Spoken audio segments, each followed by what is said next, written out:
Oh, hello, VOD Oh, I watchers. have been YouTube. working on this thing since Hi, last YouTube. Readalong, and I finally got it YouTube, I would working just like like to 2 minutes say that ago. Shadrake is Hi, Safa. an amazing person.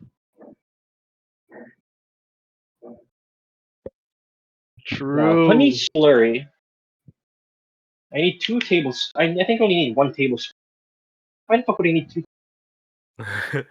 Trust ChatGPT for your fucking And chicken. we're demonetized. Thank you, Phoebe. Swore in the first like 30 Oh. seconds. Censor that. Censor that. Ether, censor that. There's no ether. I guess Shad be closest.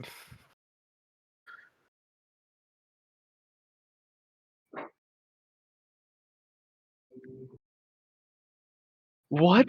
Markiplier cheated? No, there's no way he cheated. This is Markiplier No. we're talking about. Yeah. I don't believe it. This is Markiplier. No. No, legitimately. I do not believe Markiplier. Yeah. I've not. Why would he cheat? Oh, on I haven't FNAF heard about- 2 of all What he things? cheek? He's the king. Yeah.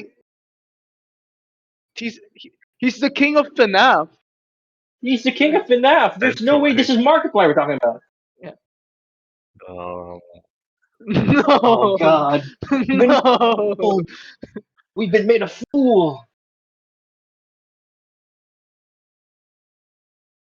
I can't Oh my believe God, I can't believe it. Oh. it. Damn it.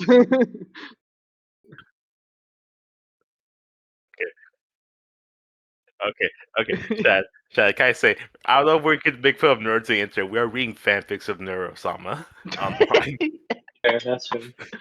Fair We're enough. no better. We're no better than Markiplier.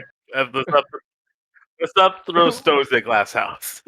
The fraud of FNAF. I'm just having fun. We're better than those nerds.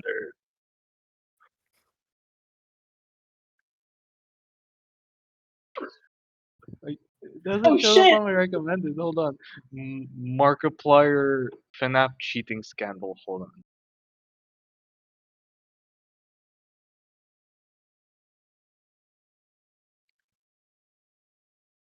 Is it burning? I think it's burning. Oh wait, it's black. There's dear. people defending him. It's a literal war. Wait, I want to see it. Wait, can you link it? Can you link it? Where is it? Where is Hold it? on. What video? The he did not cheat one or the he did cheat?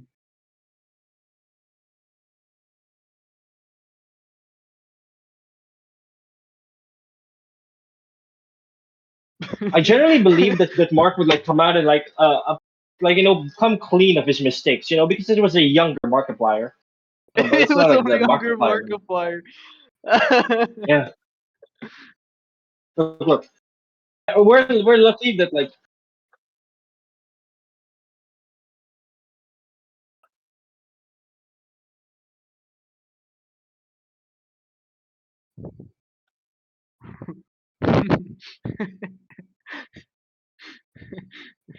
It's a literal warfare with this friggin' there's No. Take two. Take two. Talk about Markiplier. He Also, did by the way, I'm not free cheat. to read a fanfic tonight. So, when's the Readalong? Oh. Yeah, Ava brings a good point. Yeah. Markiplier did not cheat. Markiplier is a saint. This is like the duality of man. Markiplier cheated. Markiplier did not cheat. You know what this reminds me of? This reminds me of a certain meme. Hold on. Which fix? Those are the only two outcomes. This is hard Markiplier to may have watch. cheated. There you go. May have cheated. Yeah, I want to see May have that cheated. video. Like, so who doesn't know about FNAF? Like, he might have cheated. I don't know. I don't know if this works. I don't know. Probably.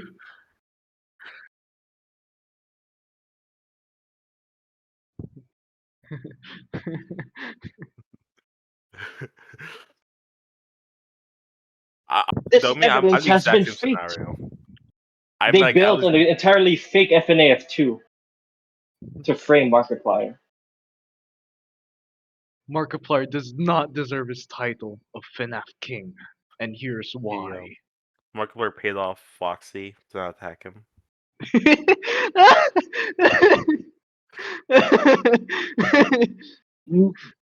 In capital letters, Markiplier's a liar, and there's an X crossed out on his face in the YouTube thumbnail. Markiplier liar. Okay. So if Markiplier. anything, he made like a mistake that like is like, oh, it's not true 1020. It's probably an editing mistake or something. Oh. Oh, it was like a spliced Oh. run.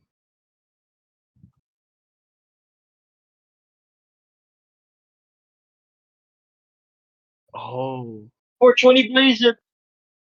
So it's like he spliced his run basically. Oh. Huh. Wait, we're here to do a When did read they hop along. on? No, Shad's getting the list. It's all good.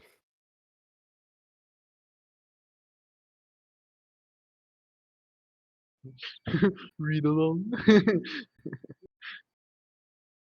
Yeah. Yeah, I can't wait to watch that, guys.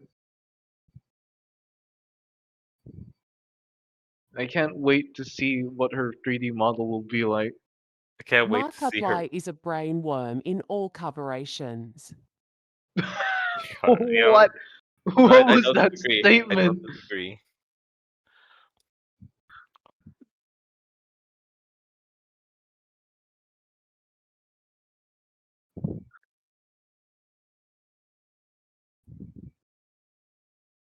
The list.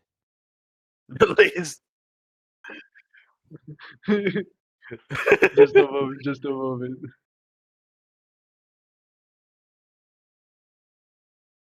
That's sweet. Oh? Oh, are you gonna participate in the Smash Bros. Tourney? Tourney. Oh. Was it My too much goofy state ass tournament?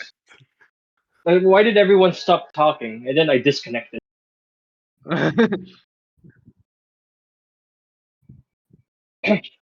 Oh, when is the Neuro LOL. stream? LOL. 4 hours from now. So The read-along is in 4 hours?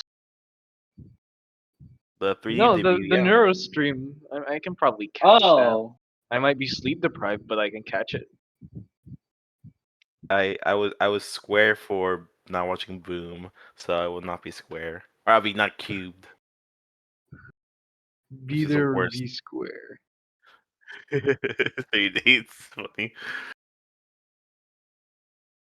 I don't want to be cubed. We'll Why see did how. everyone just go quiet?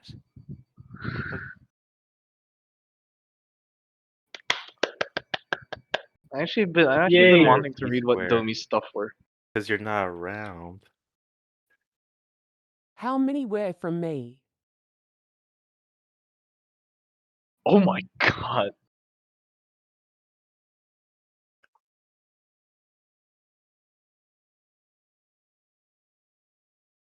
We can speedrun all of them.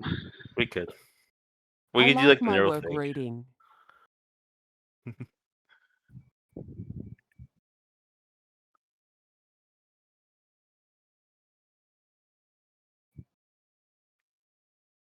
Oh?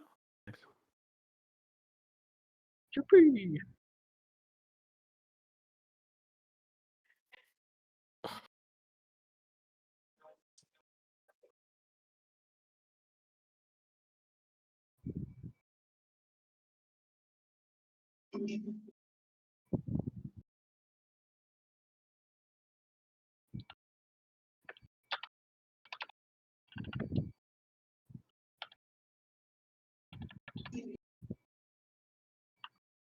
By Shadrick. That's a good one. That's a good one. I like that.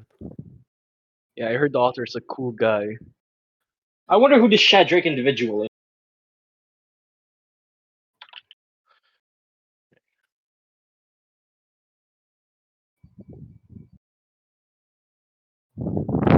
Damn. Oh, we should. Ping read-alongs, chat. Ping read-alongs. I can do that. I'll do it. Yeah.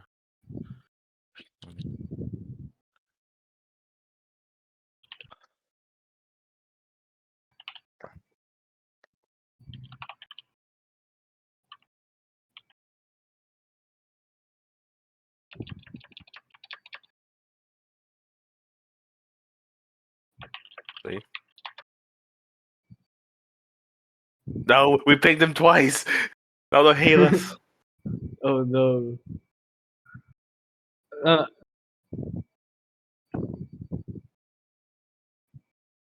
I I want. presume. Why, I Domi? don't know. Why There's not?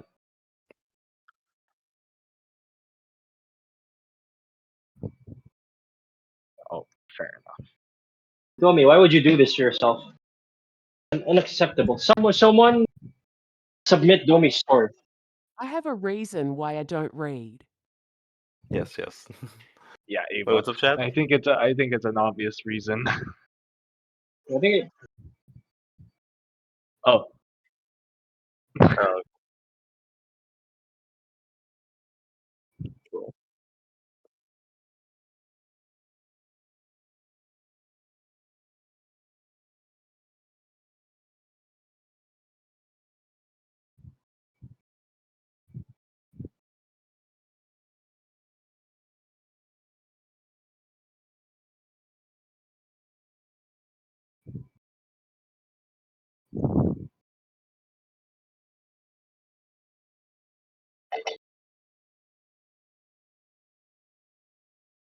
hey, we're getting the Neuro Games. Let's go.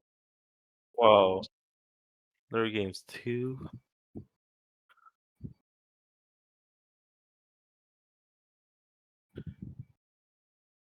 Heroic Mayhem 100 Present and hopefully Rustic Green.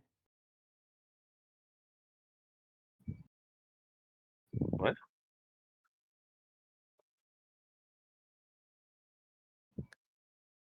Heroic Mayhem. Oh.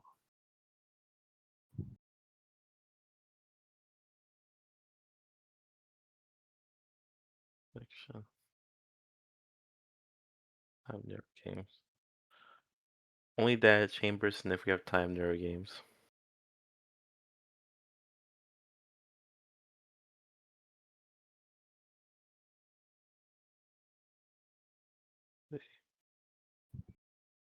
And Rustic Green hopefully if we have the time or anything else. Emo.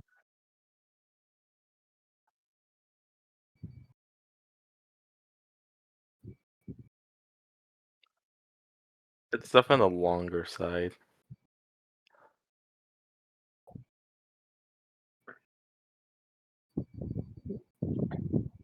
Half at. Oh, I kind of like that. Feel like half. Hello, Undead. Hey, Undead. Hey, Legion. Hey.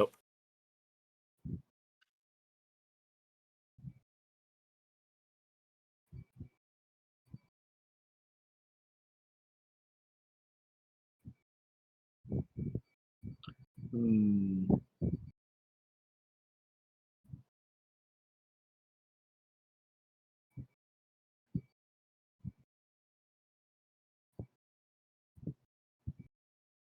Oh, we're gonna read more of the.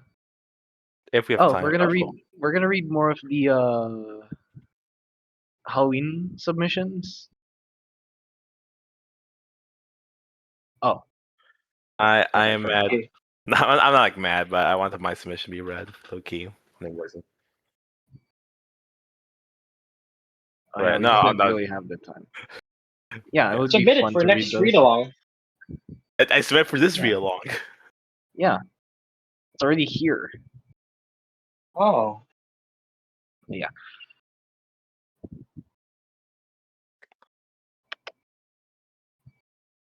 Which fix, by the way, have like no reader to.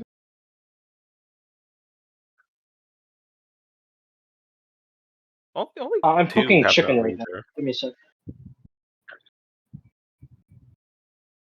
Yeah. So you have lots of things you can read. If I'm not mistaken, Heroic Mayhem is kind of a crack fic. I know you like those, Phoebe. No, Kind of. I like crack. I like stupid fun crack. Yeah. Okay, It's a cool. fun And fic. and Yeah. oh,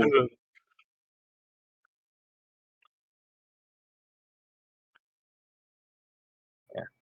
oh,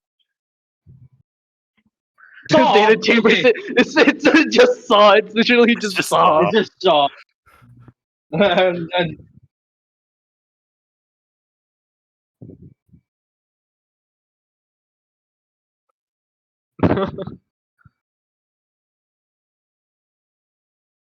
Fantastic. Yeah. Yep. Fantasy. Oh, it's a fantasy. Up on OBS. Oh. So the recording Oh. just heard everyone else and not me. Just your reactions Oh. to me. That's really annoying. I said so much. Well, that sucks. Yeah. that sucks, man. So I should check this stuff first. We didn't get to hear you talk about Markiplier's immense scandal. Markiplier and his cheating scandal in FNAF 2. I really wonder how that looks Markiplier like. cheated. How that sounds like without Shad's like. Sorry, because Shad's one brought up, so now it's just like sound crazy. We just sound schizophrenic. Markiplier's not cheating, guys. I swear. Markiplier's cheating. On Thrive, that's a friend. Like, I want to say something. Domi's so right. Summaries are like intros, and actual summaries. You don't want to spoil the story in the summary. Yeah, exactly. They're a pitch. You got to get people's attention Yeah. with them. Yeah. Yeah, absolutely. Okay, this Yeah, is if you the can't- this is the to read list. This is Mhm. we have 5 stories we're reading and 2 if we have time. All right. But if I've noticed recently, like the read-alongs do get a bit longer. They did get a bit longer. I mean. I mean, I that, mean, that part of Just that's mo- because of how much we like Whoever to just stays chat. behind. We like to just chat in between stuff, you know. Like right now, it's been 21 minutes and we haven't started. I think that's a bad thing. It's like it's what makes it fun. It's the essence of a read along. yeah, it's a the community event thing, right? Yeah. Yeah. It is. We aren't just here to read. We're here to have fun. Yes. We're here to change lives. Okay. Well, Okay, anyways, now that's a stretch. if Phoebe Alright. wants to read Heroic Long Mayhem, read, along on the horizon. yeah. If Phoebe wants to read Heroic Mayhem but isn't able to read at the moment, we can skip that and come back to it when he's free. I was more interested, like Heroic Man. I'm pretty sure we're in the middle of the story. Is there any other stories where it's like, it's like a one shot or something? Like, is there any Halloween fics that are open? Data Chambers. I can read Data Heroic Chambers? Mayhem if you read Yeah, this. Data Chambers is open. I'll stay Chambers. I'm heading for Data Chamberson. Right. That's good. We're gonna read half of that, and it's a Saw fic, And- so. And Heroic Mayhem will be read by Historian. Ah, okay. Alright. I guess I'm reading it. I'll screw my throat. Alright. Heroic Mayhem. Right. Let me pull that up. Domi is happy that you're reading his fic again, Phoebe. I'm gonna. Okay, I like your song. Which chapter are we at? Time to check the vault. I Time to check the VOD! I hope I make it for Data Chambers though, because my family might come home soon. Wait, Sorry about okay, that. but I thought you were too busy cooking chicken to read.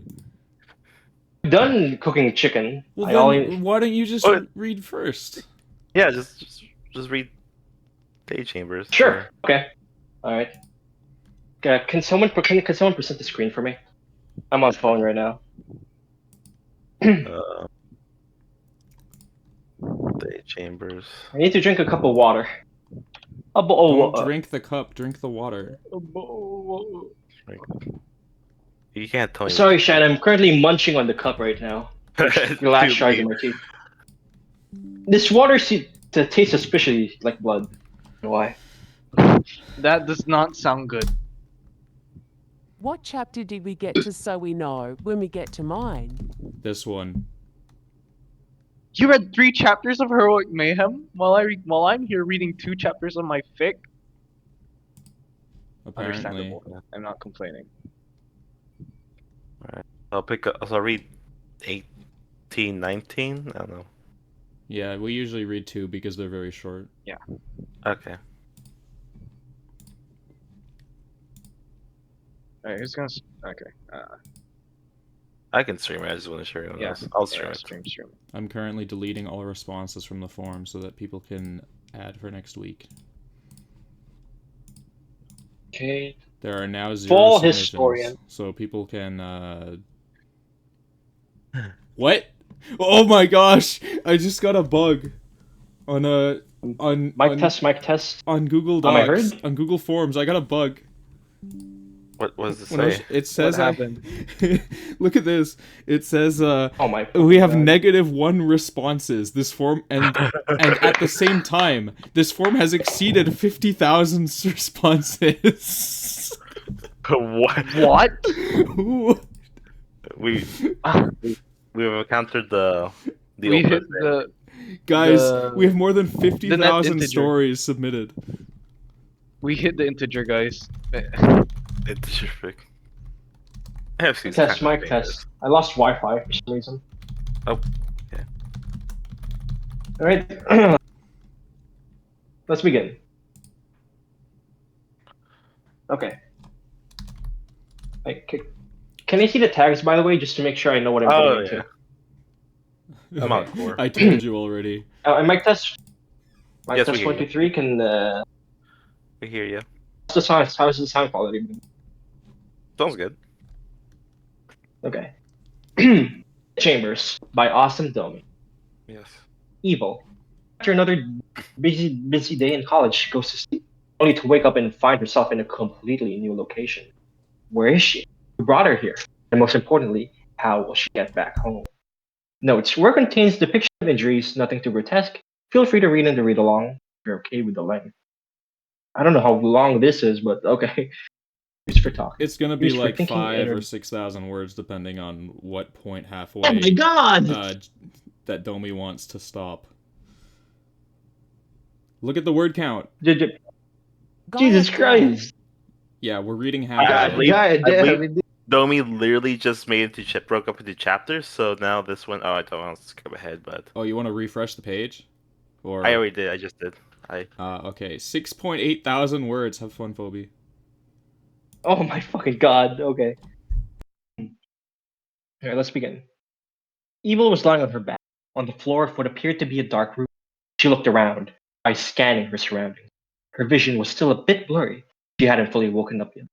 She was wearing her day clothes and hard boots, not the pajamas she had on when she went to bed yesterday. She felt the floor with her hands, touching some sort of a rough wooden surface. Soon after, the lights came on and a loud alarm sound startled her. She tried to get up, found her left leg wouldn't move. She sat upright, looking at what was holding her down. Two large metal pipes enveloped her leg, one right above her foot and one below her knee. She tried to break free, but found the restraints were too tight. She couldn't squeeze her leg through. Saw they were screwed into the floor, each with 4 large screws, 2 on either side. Looking closer, she noticed a thin yet deep gap in the floor, running from side to side below her leg between the 2 restraints. She looked to the right. Following the strange gap, continued across the floor, all the way into the wall. She rubbed her eyes, annoyed at her vision still being blurry. Before looking to the left, Evil froze. Eyes locked onto what she saw at the beginning of the strange gap.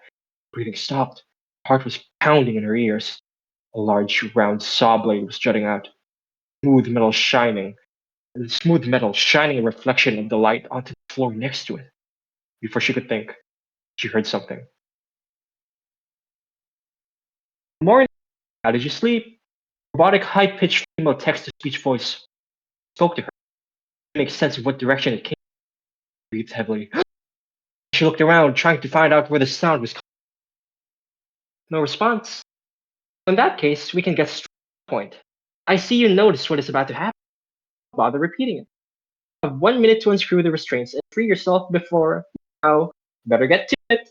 With the voice fading out, Evil stared as she tried to reply back. Oh wait, please, why are you doing this? no response. Suddenly, she was startled by a mechanical whirling sound to her left. Her eyes widened as she looked over. Like a spear coming true, saw blade began spinning rapidly, slowly moving towards her. Clawed at the metal, fingernails scraping against it. Tried to kick it with her free leg to no avail. No, no, no, please! Had already left the wall, moving along the path towards her leg. Shallow breaths escaped her mouth as she frantically looked around the room, trying to find anything that could help her. Oh, please! This can't be happening! Saw blade continued coming closer, showing no signs of stopping. Heart rate spiked, the adrenaline shot through her body. She noticed a faint jingling sound coming from her waist. She looked down, seeing her keys clipped onto her skirt. Wait, my keys work! Evil frantically unhooked them from the waistband, holding onto her house key, the one with a thin, flat edge. Saw was already halfway through its path. Time was running out. She bent over slightly too far, straining her back in pain. She placed the key into the screw, her hand trembling. She twisted it, screw slowly coming loose. Even more. Sweat in her body was building up. Forehead. More. She glanced over to the saw blade. Too close for comfort. 5 more. In her hand, causing her to curse under her breath for putting it back and going again. 4 more. The restraints below her knee came off. She still couldn't move her leg. It was too tight. She got to work, bending forward even more, ignoring the pain in her leg as it got stretched on the floor. 3 more. Come on, come on! Hurry up, damn it! 2 more. The saw was closer than ever, mere inches away. 1 more. Her hand was shaking heavily, barely keeping steady enough to twist the key. Final screw came out. The restraint flew up into the air as she kicked her leg up, avoiding the saw blade moments before it reached her. Breathing slowed, she desperately tried to calm down, reassuring herself that everything will be over soon. Never mind, I fucked up. Where did it go? Her leg. Oh, never mind. Okay. She fell onto her back, staring at the ceiling, breathing heavily. Her whole body was shivering now. She felt each heartbeat as pulsed through her veins. Pain in her leg from the tight metal, and the stretching finally caught up to her. Pulled up her leg up to her chest, hugging it with both hands. Her breathing slowed, and she desperately tried to calm down, reassuring herself that everything will be over soon. She was quickly brought out of her daydream. Well done. So hard, was it? She shot up, sitting on the floor and looking around the room, her brow furrowed. She looked down in front of herself. Screw you! What in the world did I do to deserve this? She clenched her fists as she answered, punching the ground. Evil. What a fitting name for one so angry. I would advise to not waste your strength on fighting. Trust me, I'll need it soon. Her breathing quickened as she looked up. Didn't answer my question! She stood up, kicking her left leg, shaking the pain off. Now that you're standing, you can make your way out of this room. Down here. Eva looked behind her. Her wooden door opened. She stood in place. And what if I don't? Her arms were trembling. Her right leg was nervously tapping on the floor. She was startled by a crackling sound from one corner of the room. As she looked over, she noticed a fire burning through the floor. Well, you're free to stay and burn if you want. It would be quite a dramatic way to go out. Don't you agree? The flames quickly spread against the wall on the far side of the door. Evil groaned as she made her way through the door, looking back at the flames as they enveloped the room. The door closed behind her. Around in the hallway she came into, it was dark. Thin white LED strips lining the bottom of the walls. She walked forward cautiously, grazing the walls with her hands. The soft foam padding was a nice change compared to the rough wood. Damn it! Will this nightmare end? Looking ahead, she noticed the hallway split up into multiple paths. She continued walking, until soon after, where she froze in her tracks. Breathing stopped. Her whole body stiff. She heard footsteps coming from one of the paths ahead. They were irregularly spaced out, uniform like her own. Eva looked at what she had with her, searching for a knife, hairpin, or anything she could use to somewhat defend herself. There was nothing. Aside from keys and clothes, she didn't have anything else on her. Before she could come up with a solution, she saw a figure emerge from the left side of the intersection, dimly lit up by the green light. The figure appeared to be a person of similar height to herself. It was limping forward, supporting most of its weight on one leg. She couldn't make out who or what it was. She felt her heart pound as she watched. Suddenly, the figure turned towards her, looking at her straight on. Evil quickly raised her guard, putting one leg back and her fist in front of her. She convinced herself that she was prepared for whatever it was capable of. But instead of running at her, it stayed in place, supporting itself against the walls, slightly tilting its head. She wanted to say something. I know who it was. Before she could, the figure spoke in a familiar voice. Evil? Evil's eyes widened, her guard lowering, slowly walked forward towards it, finally making out who it was. The long brown hair tied to Twin Tail's big blue eyes and signature heart hair pin. Only be one person. Neuro? Walking turned to running as she reached her sister and hugged her tightly. Neuro put her arms around Evil's neck, supporting herself on her shoulders. Sister stayed in an embrace for a while, cherishing a warm moment amidst the horror of what was happening to them. Soon after, they broke away, looking each other in the eyes. Are you okay? I saw you were struggling to walk. Nira still held on to her sister, balancing her weight on her right leg. With a quiet voice, she began telling Evil about what happened. Yeah, oh, wait, hold on. I'm getting a call from my parents. So I'm sorry, someone take over. Sorry about that. God damn it.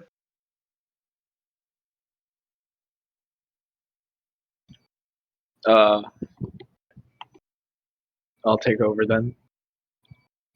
Where are we? Nura was jolted awake by a loud alarm sound. She shook her head, trying to suppress her sleepiness. However, she quickly noticed a sharp pain in her arms. She looked up, finding her wrists in restraints, hung up by chains from the ceiling. She tried to feel the floor with her feet, but she couldn't reach it. Looking down, her eyes widened at the sight. A solid 10 feet drop below, straight onto a hard wooden surface. Her breathing quickened as she frantically looked around herself, trying to find a way to escape. Help, please! Is anyone here? She tried calling out, but received nothing in return. Help! Tears slowly filled her eyes.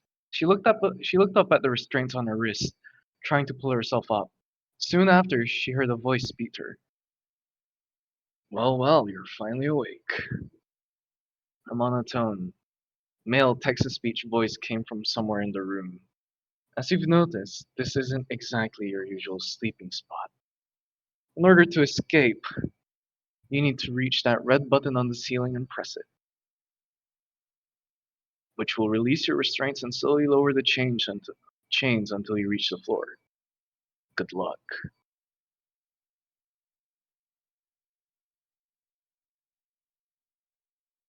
Nura looked around, trying to find where the voice was coming from, before turning her attention to the ceiling at the button that the voice told her to reach. She tried to pull herself up, but the pain and lack of energy prevented her from making any meaningful progress. But I can't reach that high. I don't have enough strength to pull myself up. Please help me. The tears were slowly flowing down her face. Oh, in that case, her eyes sparkled as she held out hope. Hope that she would receive some mercy from her perpetrator. Let me give you some motivation. Nero's breathing stopped. Oh. Nero's breathing stopped as she processed those words. Before she could figure out what the voice was referring to, she heard a crackling sound coming from the wall in front of her. Her eyes widened as she saw the top of the wall slowly being engulfed in flames. Her whole body started shaking. No, please don't. There was no response. The fire raged, spreading across the wall unnaturally. Nero finally realized that she was on her own, that nobody would come to help her. The adrenaline from the fear rushed through her body. She started pulling herself up, the motivation successfully giving her the strength she needed. She brought her hands together, bringing the chains closer together, allowing her to grab them easier. She clawed her fingers along the chains, her nails painfully scraping the rough metal. The fire continued spreading, reaching the edges of both the floor and ceiling. She felt the sweat from her forehead dripping along her face, mixing with her tears. Inch by inch, she climbed up, not wavering. The button was soon within reach. She tried to press it, but she picked up her right hand from the chain. Strength in her left one gave in, causing her to drop down. She quickly gripped the chain harder, her fingers straining as they abruptly stopped her body from falling. She groaned in pain, struggling to catch her breath. But her resolve was strong. She grit her teeth, slowly climbing back up. The flames were spreading across the other walls, inching closer and closer to her. She clawed her way up, reaching the very top of the chain before lowering her body and wrapping her legs around the chain, ensuring she could support herself. As she hung down from the chain, she hit the button with her right hand. The restraints on her wrists immediately opened, falling down, still strung on the chains. She felt a smile come to her face amidst the tears. The chain slowly began lowering. She looked down, anticipating finally walking on the floor once more. However, her smile would soon fade. With the adrenaline rush in her body dying down and her palms sweating, she was losing grip on the chains. She gasped in panic as she desperately tried to cling on, her nails scraping the metal, her legs kicking the air. After a moment of struggling, her strength finally failed her. Her hands slipped. Her body quickly started falling. She tried to grab onto the chains once again, but couldn't do it. She hit the ground, landing on her left foot before the rest of her body tumbled down on top of it, spraining her ankle. Nero screamed in pain, grabbing her injured foot. She felt all of the pain in her body now, but she had no time to rest. The fire was still burning, showing no signs of slowing down. She crawled towards the wall, furthest from the flames. Suddenly, she saw a door begin opening as she came closer to it. Wow, that fall looked rough, but hey, at least you managed to free yourself on time. The voice was back, taunting her as she dragged herself across the rough wood floor, the fire slowly catching up to her. She couldn't help the tears from flowing down her face, from both the pain and humiliation. She finally made her way through the door and into the dark hall, picking herself up and using her right leg to walk, supporting herself along the soft padded walls. Then I ran into you here. Evil picked up her sister's hands, looking at her wrists. The bruises and scars from the restraints were very apparent even in the dim light. Neuro winced as Evil held them. She then bent down, looking at her sister's sprained ankle. It already swelled up a bit and was painful to the touch. Okay, come on, think. How can I help her? She tried her best to remember anything that would prove useful. Soon it hit her. She took out her long hair bows, wrapping them around Neuro's leg to secure her ankle in place. She then took off her boots and Neuro's sneakers, swapping them around. Fortunately, they were the same shoe size. With a makeshift bandage and Evil's hard boots, Neuro could somewhat support her weight on left leg once again. Wow, since when did you become a doctor? A soft chuckle came out from Neuro's mouth. Well, you'd know this stuff too if you actually paid attention in health class. Hey, you know blood freaks me out. The sisterly banter granted the girls a brief moment of relief from the situation they found themselves in. They smiled at each other, both glad to no longer be alone. However, the moment wouldn't last long. Alright, the time for reunions is over. Make your way through the hall and into the next room. Nero gasped in fear upon hearing the voice, while Evil struggled to contain her anger. With Nero putting her arm around Evil's shoulders, the sisters made their way through the dimly lit hall. The white lights got fainter as they walked, until they could barely make out what was in front of them. After reaching what appeared to be a dead end, the wall opened up, revealing a new room. The girls glanced at each other before reluctantly heading in. The room was dim, nothing in particular could be made out. The smell of rusted metal filled the air. They stayed back near the entrance, cautiously looking around. Soon enough, the lights were turned on. The sisters looked ahead at the horrifying sight in front of them. The room had a large hole in the floor, spanning from the left wall to the right one and over 10 yards front to back. Two parallel thin metal pipes stretched across it a few feet apart. They were slightly rusted, clearly not cleaned or maintained in a long time. Between them stood a barbed wire fence, waist high. The sister slowly walked forward, peering at what was at the bottom of the hole. Neuro held in a gag as they saw disgustingly long, sharp, rusted spikes, several of them stained red. Yeah, we definitely don't want to fall down there. Neuro's whole body trembled, her breathing quickened. I can't, I, I can't do this. Evil held her sister tightly, supporting her balance. Hey, stay with me. Listen to me. We will find a way out of here, I promise. Take deep breaths. We will be okay. Nero did her best to listen to her sister's advice, trying to draw her attention off of what could potentially happen. Just as her heart rate began to drop, they were startled by the same voice again. So, I see you notice what is about to come. I hope your balance is good.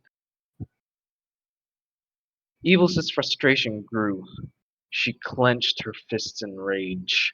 Looking at her sister's injury, she finally snapped. No! We're not playing along with your sick game anymore. Let us out already, you bastard. Or are you too much of a coward to face us directly? Nora looked at her sister worriedly. Sis, I don't think it's a good idea to provoke. Oh! Oh! Oh! But I am already leading you towards the exit. This path is the only way out.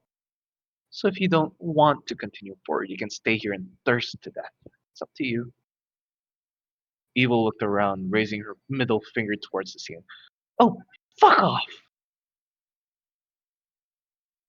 Nero, Nero snapped at Evil, grabbing her hand. Stop! You're yelling and arguing isn't helping us get out of here. She looked at her sister with a sad expression. Please, I can't do this alone. We need each other.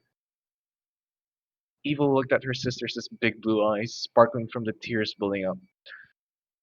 She saw her own reflection in them, the rage she let build up.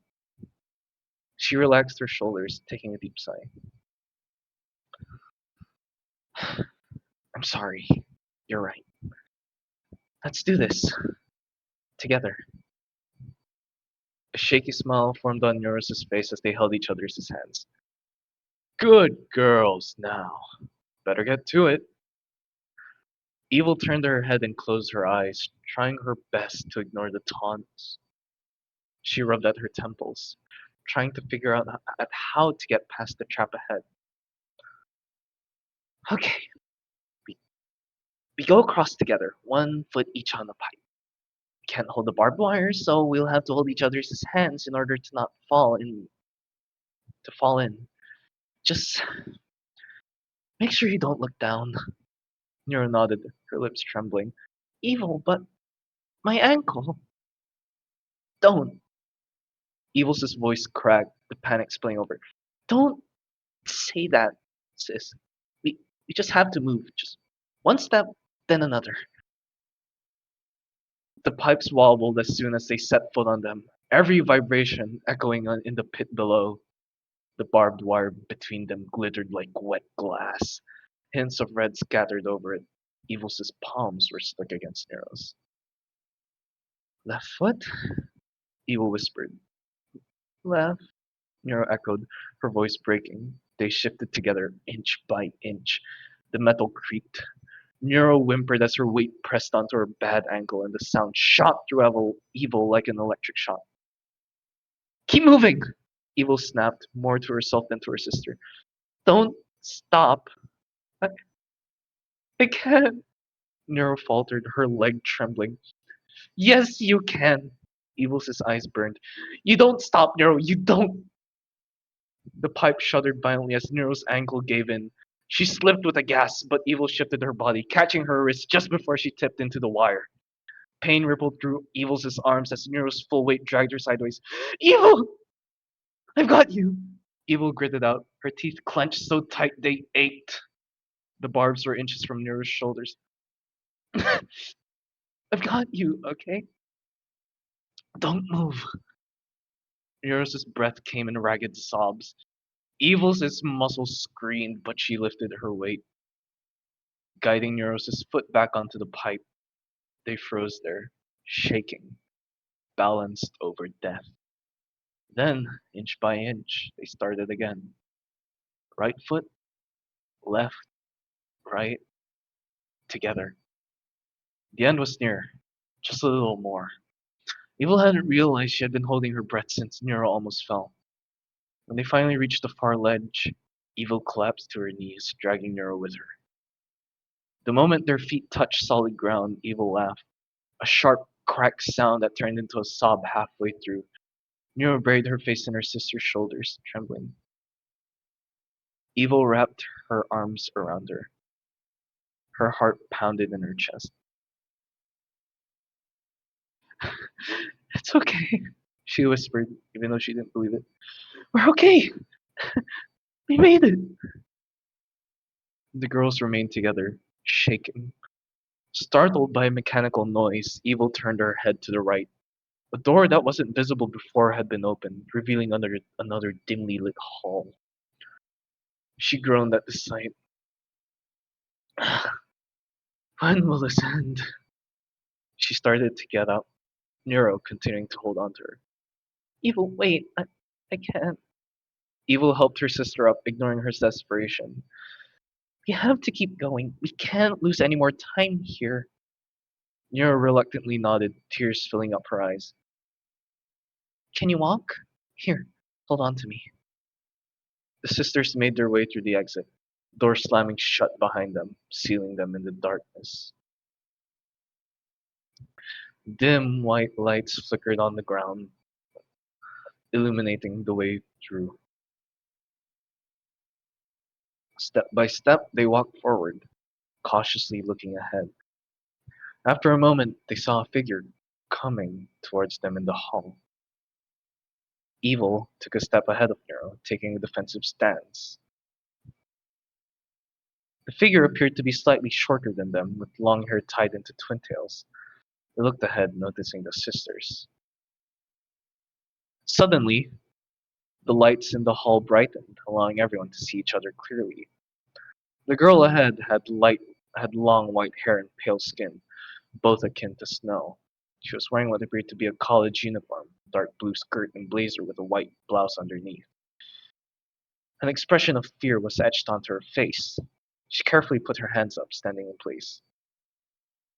Nero whispered to her sister, Look! It's another girl who was thrown in here! Evil didn't lower her guard, scolding her sister. Don't be so naive. This could very well be a trap or another test. Nero looked closer at the girl. She remained unmoving. Her legs were shaking. She noticed some red-stained bandages wrapped around her left arm. She called out to her. Hi, my name is Neuro. This is my sister, Evil. We woke up in this place and had to escape traps. What about you? Are you hurt? Evil looked back at her sister with a judgmental look. The girl slowly lowered her hands, placing her hope in the sincerity she heard in Nero's voice. I. Her voice broke as she tried to speak. I'm okay. I'm not hurt. Her voice was raspy and weak, like someone was holding her throat tightly. Nero turned to Evil once again. Come on, we have to help her. She doesn't sound good. She looks terrified. Evil snapped back. No! The girl took a step back, raising her hands once again. I don't I don't want to hurt you. I just want to go home. We are not about to offer help to a random person who could very well be another trap. Or luring us into a trap. Nero grabbed her sister's shoulder. Oh, you didn't seem to think that way when you saw me limping through the hall, did you? I could have also been used as a bait to trap you. Also, will you use your head?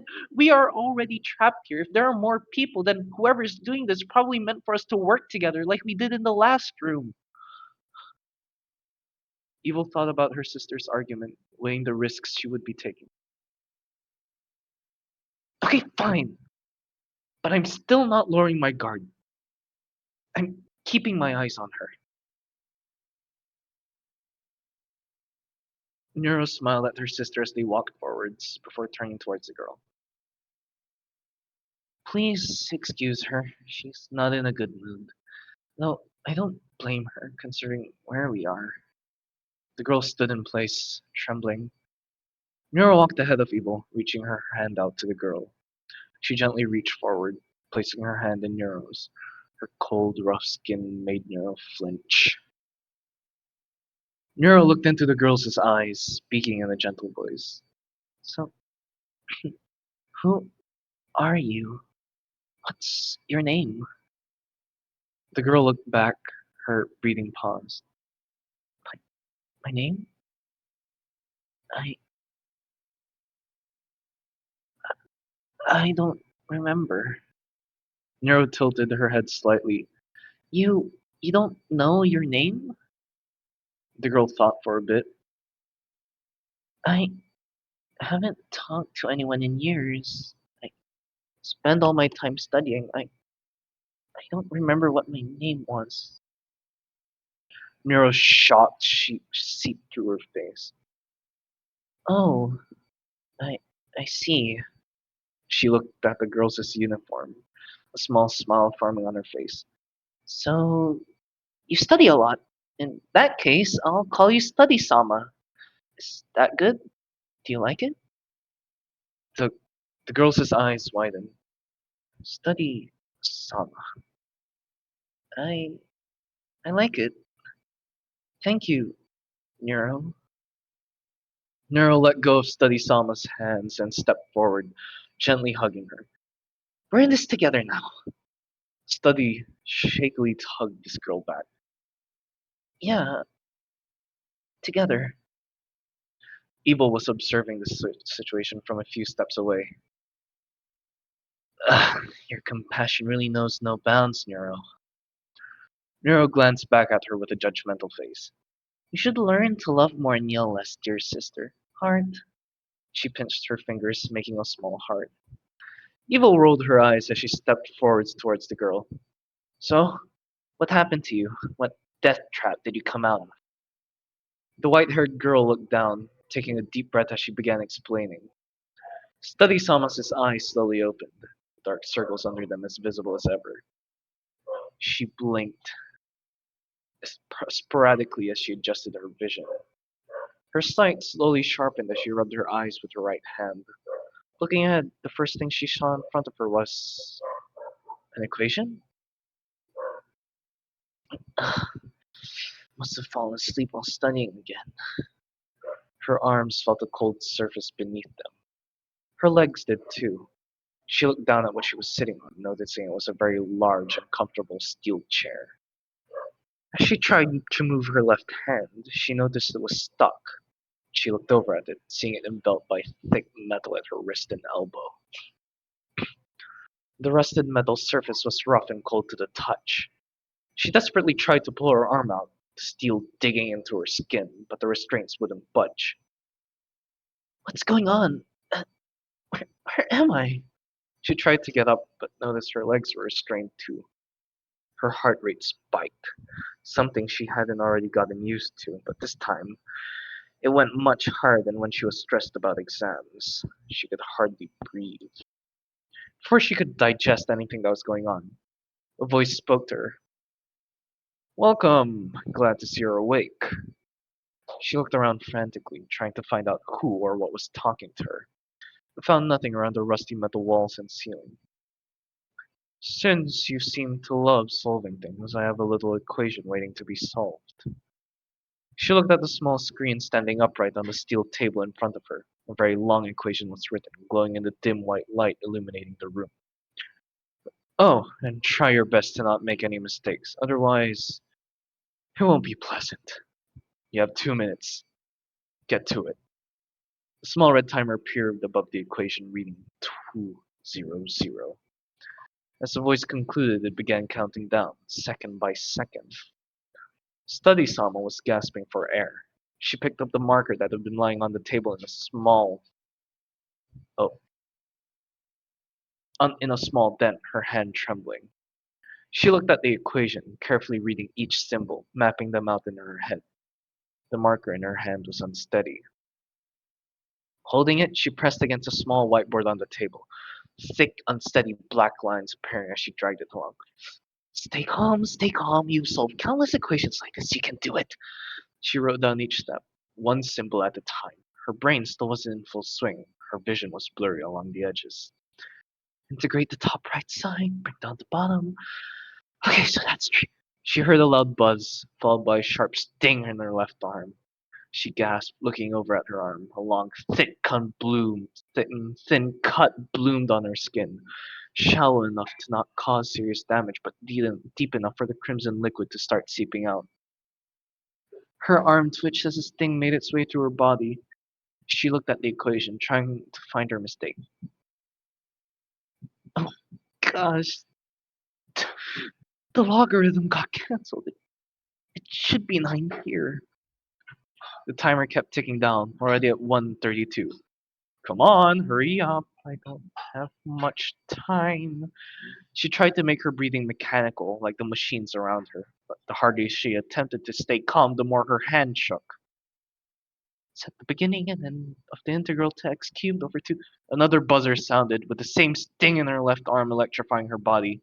She grit her teeth, trying to fix her mistakes while ignoring the pain. The 1 minute mark was reached. Another buzzer sounded. She continued. Another one. She felt the warm liquid slowly trickling down her wrist. The gentle, rhythmic tapping sounds as it dripped onto the floor filled her ears. Her vision slowly blurred, all the numbers blended together. But she continued. The alternative would surely be worse, right? Send 5 to the right side. Divide by 2, that means x is... The timer paused at 0:24. She froze, checking back on her work to notice if she'd make any more mistakes. If she'd made any more mistakes. A mechanical sound came from the left. She braced for another cut, closing her eyes. She waited, but it never came. Instead, the restraints on her arms and legs released, leaving dark indents on her pale skin. She breathed a sigh of relief as she lifted her arm and stood up, her whole body trembling, the blood from her arm dripping onto the floor. Well done. Make your way to the exit behind you if you want to get out of here. A loud sound came from behind her as the door leading out of the room opened. She instinctively walked towards it, noting a small shelf next to it. On it was a tissue, a small roll of bandages, and a pair of scissors. Guess whoever brought me here figured I would have come out unscathed. She carefully wiped the excess blood with the tissue before unrolling the bandages and gently wrapping her arm. She cut the bandage, leaving about half of it rolled up. She went to place the roll and scissors back onto the shelf, but hesitated. These might be useful later. I should hold on to them. She placed the items in her skirt pockets, surprised that her skirt even had them, before walking through the door, making her way into the dim hall. She continued walking until she reached the dead end. She tried to push the wall, but it wouldn't budge. The same voice spoke to her. Wait here until the time is right. Then I will open the door. She nodded obediently, carefully sitting down on the floor. Several minutes went by. She cherished the moments of peace and silence. Soon after, the door slid open, revealing another hallway. She swallowed before slowly standing up and continuing onwards, the door closing up behind her. Soon after, she saw 2 figures in the hallway ahead. Yikes, that must have been bad. Evil finally lowered her guard, gently patting her hand on Study's shoulder. No, I'm okay. She looked at her bandaged arm. The bleeding stopped. It doesn't hurt anymore. We'll need to be careful what the next room offers. You can't put too much strain on that arm. Neuro joined in. Mm-hmm. I'll be careful. Study Sama looked down before remembering something, quickly raising her head. Oh, I completely forgot to ask. What about you two? What happened to you in here? The sisters looked at each other, slowly sighing. They began telling the girl about their experiences that day. As they were finishing up, the same voice was heard in the hall. Now that you're all acquainted, the next test can begin. Make your way through the newly opened hallway into the following room. With the voice fading out, a new passage opened. The girls took a glance at each other before slowly heading through, Evil leading the way. The lights in the room came on as the girls entered. It was by far the largest room they had been in. In front of them stood a desk with three harnesses, linked together by tethers like a chain. Behind the table, a gap was present, which blocked access to the rest of the room. The walls and ceiling were all made of metal. On the left side, a large hole was dug into the floor. There were several pipes and ledges scattered on the walls, and hanging from the ceiling, an opening. Seemingly, the exit was located high up on the wall ahead. Oh, what in the world is this? Evil's voice broke the silence. The voice came through, giving them some information. Put on the harnesses and use the fact that they are linked to maneuver your way towards the exit. Your teamwork and trust will be tested to their limits. Evil scoffed, the high-pitched voice getting on her nerves. Oh, shut up already. We can figure it out ourselves. Neuro glanced at her. Evil, please stay calm. Save your strength for actually getting out of here. Fine, whatever. Evil walked over to the table, picking up the center harness and putting it on. The other two followed, Neuro putting on the right and Study the left one. No. Switch. Evil snapped. Neuro and Study looked at each other, confused. What? Why? Evil pointed towards the white-haired girl. Her left arm is messed up. She won't be useful on this side. She then turned towards Neuro, and your left ankle will cause more issues on that side. Just do it. The girls nodded obediently, swapping places. Okay, I'm losing patience. Let's get this over with. Evil walked forward towards the gap. As soon as the girls finished putting on their harnesses, a metal plate came from the wall, filling the gap. They walked across it, finding themselves in the center of the big room. One thick pipe stood from the floor, close to the large hole on the left. Neuro looked around, noticing some sort of keyhole on the wall. Hey, check this out. They walked towards it, examining it closely. So, it appears we need to find a key.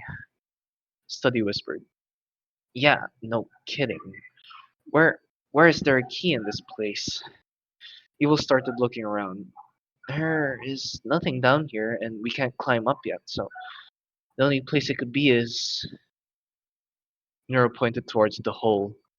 The girls gave each other a nod before walking towards it. They peered over the edge, careful not to fall in. The hole was very deep. They couldn't see the bottom. They looked around it, trying to find something. I see something. Study exclaimed at a normal volume, the loudest her voice had been yet. The sisters turned their attention to where the white-haired girl was pointing, seeing what appeared to be a hook with a key hung on it, located several yards from the top of the hole. Okay, okay, that seems to be it. Now, how do we get down there? Nero turned around, noticing it and pointing towards it. The pipe! One of us holds on and we make a chain so someone gets down. Evil took a glance between the pipe and the key. That'll have to be you. Study's arm is too busted and I'm in the middle. She'll be the one to go down. I'll hold on to the ledge and pull her up when she gets it. They agreed, taking their positions in the room. Nero hugged the pipe with both her arms, holding on tightly. Can you handle it? Make sure to save your strength. The last part will be the hardest. Evil encouraged her sister. Nero nodded, prompting Evil to grab onto the tether close to Nero's harness with both hands. She gave Study a nod, to which she slowly made her way down onto the ledge. With her falling down, hanging on by the harness, Nero and Evil felt the strain on their harnesses. Stay strong, sis. You can do this. Evil slowly stepped backwards towards the hole, holding onto the tether. As Evil stretched the tether to its maximum distance, she was right next to the ledge. Can you reach it? Study reached her arm, but the key was just out of reach. She answered, her voice breaking. No. Can you can you go lower? Evil cursed under her breath as she bent down, her knees aching. The white-haired girl reached out, grabbing the key from the hook. I got it! Evil channeled her strength into her knees, pulling the girl up. Ready, Neuro! This is the hardest part! Neuro gripped the pipe even harder, bracing herself. Do it! Evil pulled forward at the tether, pulling herself towards Neuro and pulling Study upwards. Neuro whimpered as the pain in her arms grew.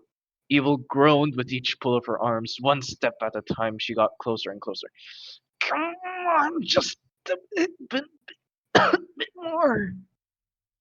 With one final pull, Study-sama was up, the key still in her hand. The girls dropped to their knees, breathing heavily. Neuro exclaimed in relief. we, we did it. Evil took a deep sigh. Glad that's over with. Now, let's see what this key does. After a moment of rest, the girls made their way back to the keyhole. Study placed the key inside and turned it. A mechanical noise came from the wall.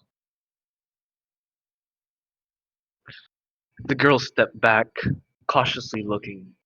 In front of them, several pipes exited the wall, forming a ladder upwards. Well, I guess that solves the question of how we're getting up there. Neuro commented on the event. Okay then, let's get moving. I'll go first. Evil started climbing the ladder, Neuro following and Study going last. Her tether to Evil barely long enough. Evil climbed fast, a little too fast. She started pulling on the tether. Hey, slow down, I can't climb that fast. Study called out in panic. Sorry. Evil slowed down, allowing the girls to catch up. Once they made it to the top, they found themselves on a ledge running across the hot wall. They walked across it until they reached the end, which had pipes on it to hold on to. In front of them was a pipe jutting out of the wall, around 3 yards away, at eye level. Behind it was another ledge, slightly lower with a small ladder on the bottom. Oh, you've gotta be fucking kidding me. Evil's brow furrowed at the sight. Neuro looked worriedly. They want us to jump, don't they? Study examined the situation. You need to be the one who jumps, Evil. You're the only one with uninjured arms and legs, and you just have 2 harnesses. So if you fall, it will be less straining to catch you. Evil looked at the girls, then back at the pipe. Yeah, I suppose the nerd knows her stuff. She prepared herself for what she had to do. Okay. Hold on very tight. If you don't, I don't think I need to explain what happens. Neuro and Study placed their tethers around the pipes, then sat down, holding each other. Go! Evil stepped down, leaping forward, arms out. The pipe came within reach. She held her fingers out, gripping it as they made contact. She groaned in pain as her body weight pulled down on her hands, which were holding the pipe. Okay, I'm holding on. One of you, swing! Neuro and Study looked at each other, Neuro's voice coming first. I'll go. Then I can help you up. Study nodded, the girls letting go of each other. Neuro stepped forward, trying to stretch the tether as much as she could before grabbing it with her hands, swinging forward. Evil winced as Neuro's weight pulled her down, her hands sweating. Neuro flew forward towards the ledge and ladder, grabbing onto it as she swung. She carefully made her way up, taking deep breaths. Whew! That was a rush. Okay, it's your turn, Study. Study-sama tried to copy exactly what Neuro did, but couldn't hold onto the tether with her left arm, so she decided to let the harness take strain. Brace yourself, Evil. She sat on the edge, and after swallowing hard, dropped down. The tether snapped firm as she reached its maximum like "Ugh." Evil cried out in pain as the tether pulled on her harness, violently digging into her shoulders and waist. Study swung forward, reaching the ladder, grabbing it with her right hand. She shifted her weight, supporting herself with both arms before giving her right one to Neuro, who pulled on it to get her up. She trembled as she got up, Neuro holding her tightly. It's okay. You did it. Hurry up, you two! Evil's voice broke through. The girls quickly did the same thing as before, wrapping their tethers around the pipes to ease the strain Evil will have on them. Nur glanced at both tethers, ensuring they were secure. Done! Go! Evil let go, feeling a sense of relief in her arms. As she swung down, she tried to reach for the ladder, but it was too far. She remained hanging below it. Several ragged breaths came as she stopped moving. Okay. Now, pull me up. Nero and Study pulled their tethers, splitting Evil's weight amongst them. As Evil got higher, she finally grabbed the ladder, climbing up it, reaching the others. The girls stayed in place, taking deep breaths. Nero took a look at her hands, then at the other two. I, I don't know how much more we can handle. Evil quickly responded, Don't think about that. Just focus on doing what you have to do. Just focus on doing what you have to now. Oh my gosh. That was jam-packed with action. Wow. Was you're a trooper for just picking it up on the fly.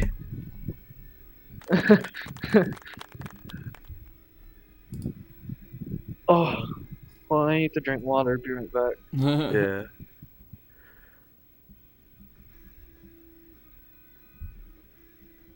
Who? I am back. Welcome I back. presume Did who already read it? Oh, Jiro. Jiro. I Well, am so fucking sorry, Jiro.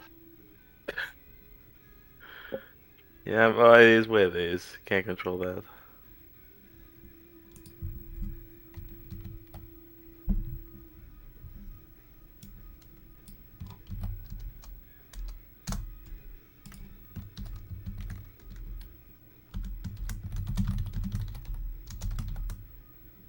I will read. What do we have next? Heroic Heroic Mayhem. Mayhem. So I can take that up. Okay. I'll just stop streaming a little bit. Because I'm going to get to Mother, myself.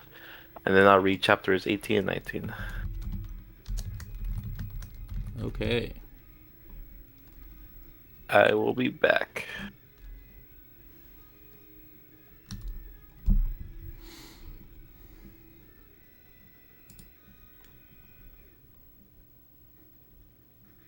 We have 11 people here. That is a... We haven't had 11 people at a read-along in quite a long time.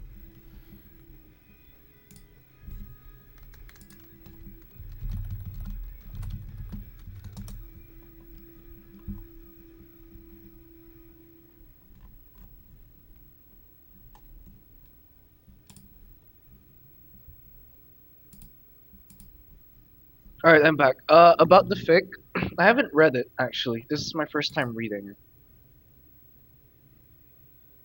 Yeah. This is the first time read. I wasn't prepared. I was really wishing I could use my voice changer, but yeah. You have a voice changer? Yeah? Huh. I'm actually planning on buying the premium of it, so I have more choices to pick from. But yeah. All in all, that first chapter was really nice. The action was well paced, very cool.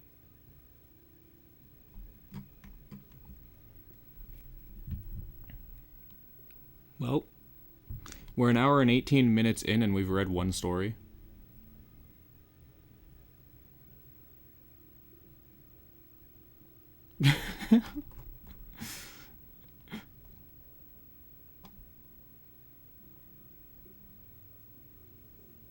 While I was doing my shit, I had a nice time hearing that.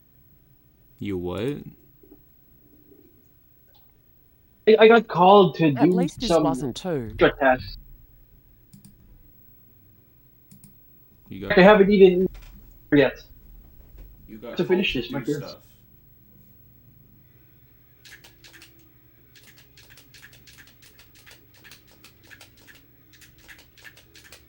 I have my Wii turned on and I'm just practicing tech skill for the tournament that I'm going to set later today while I listen to stories read.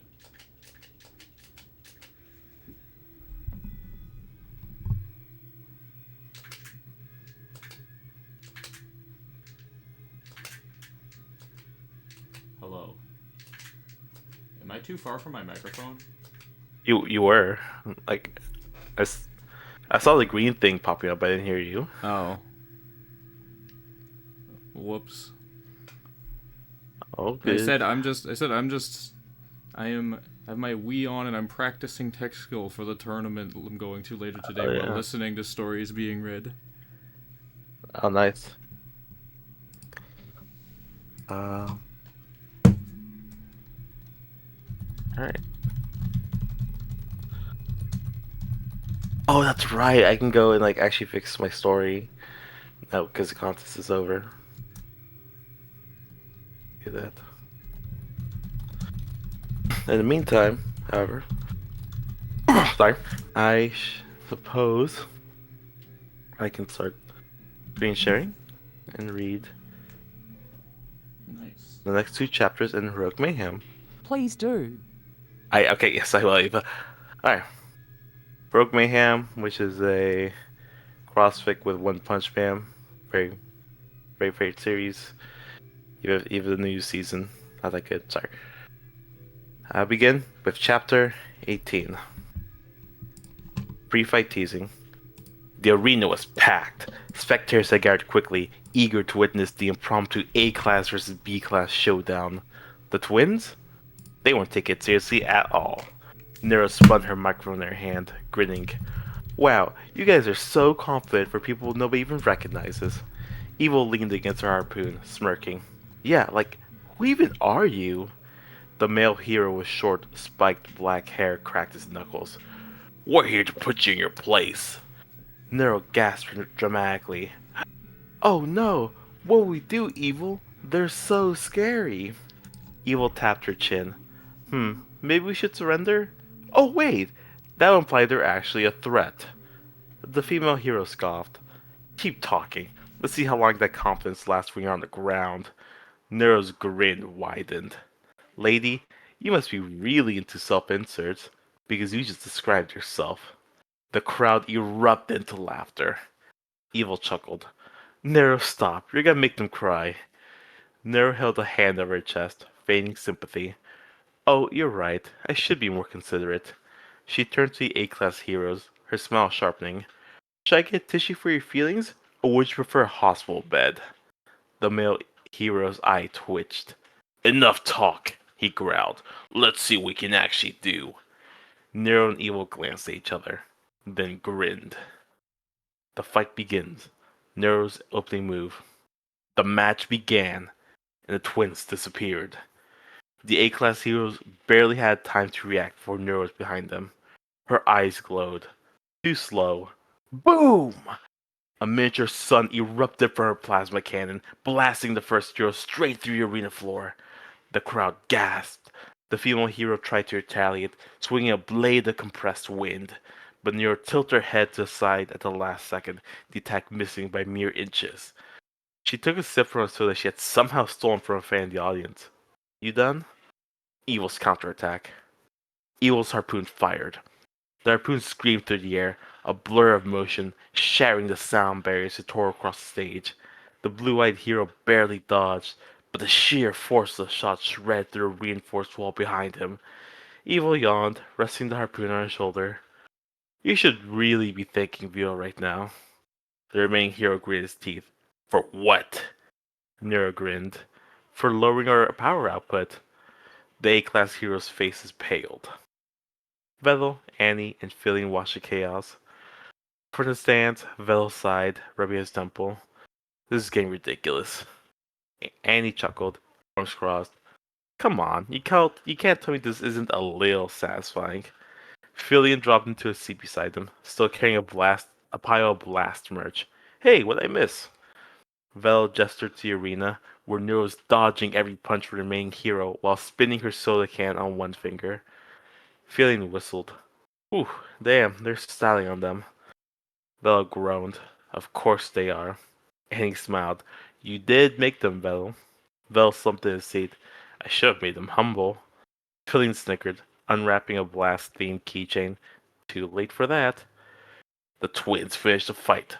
Total domination. The A-class heroes were dazed, battered, and outmatched. The female hero, determined, charged one last time, only for Evil's harpoon to shoot past her. She smirked. You missed. Evil smirked back. Did I? The harpoon's rope snapped taut. Before she could react, she was yanked off her feet, spun through the air, and slammed into the ground.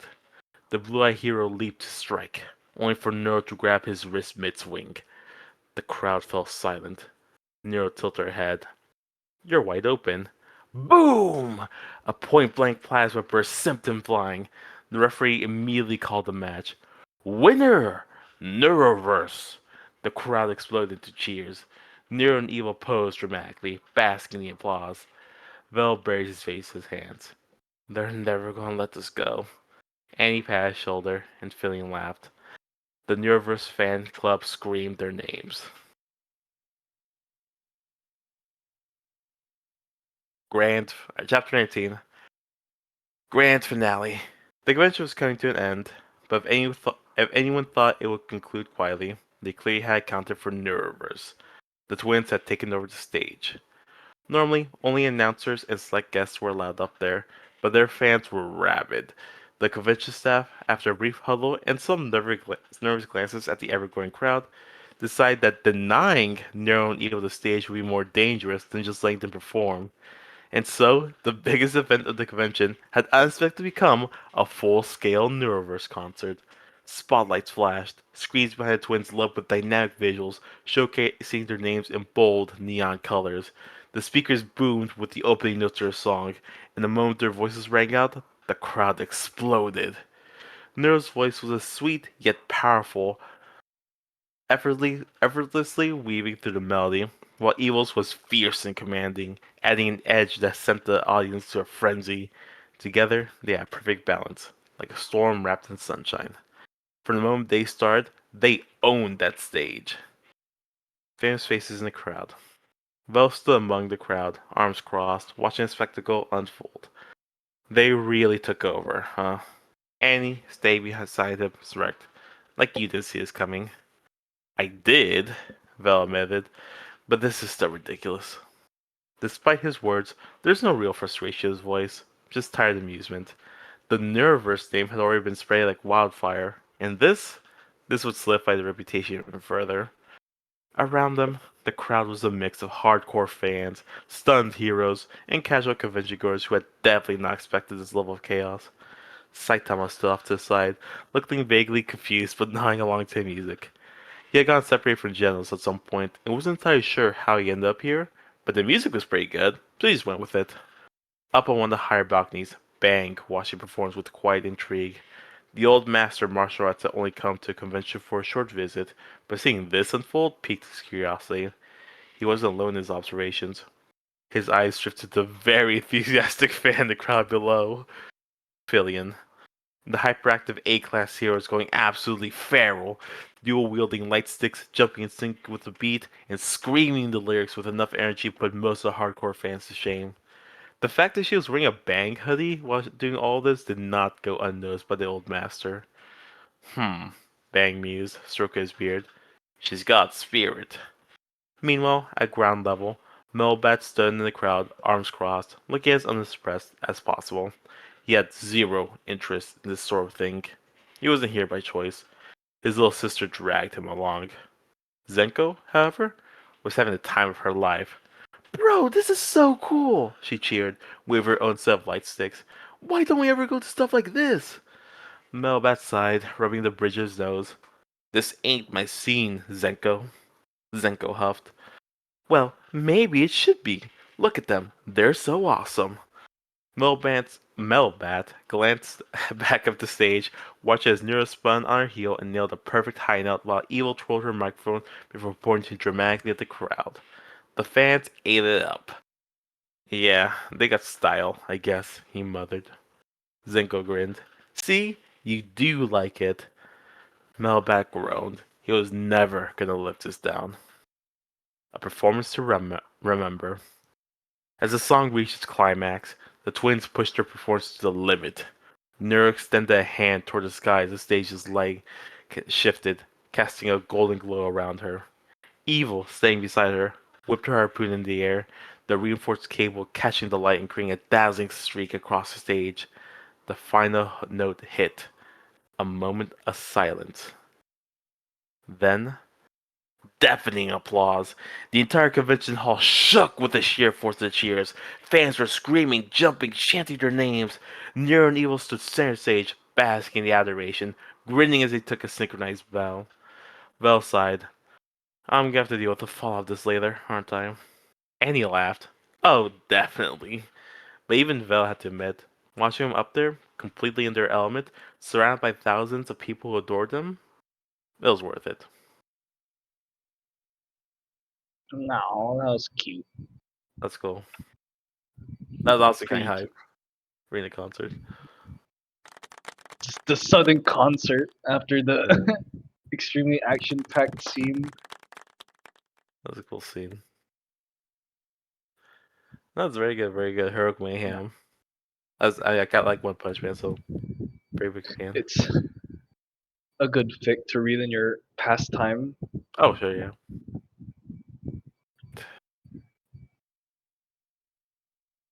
Very. They do just fit in the One Punch Man world, Yeah. honestly. Yeah, they really do fit. Yeah, okay. They beat their R and then had a song celebration.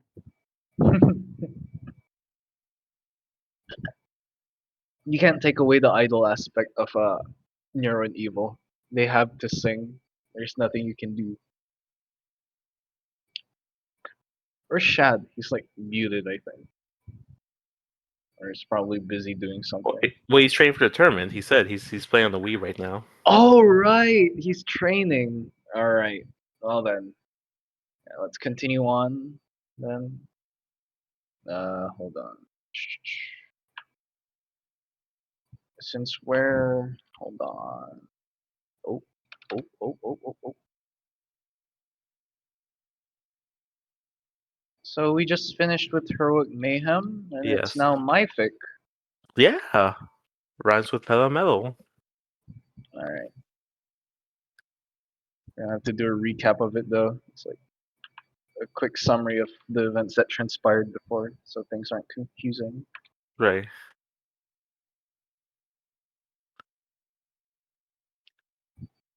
Let me just fix this up.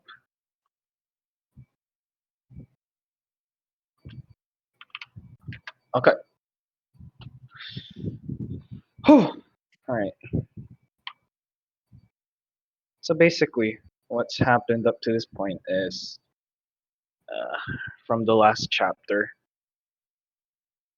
Annie was brought into the play, and now because of that, Neuro and Evil kind of reacted a bit, let's say, not exactly violently, but they weren't too accepting of Annie with the way they reacted.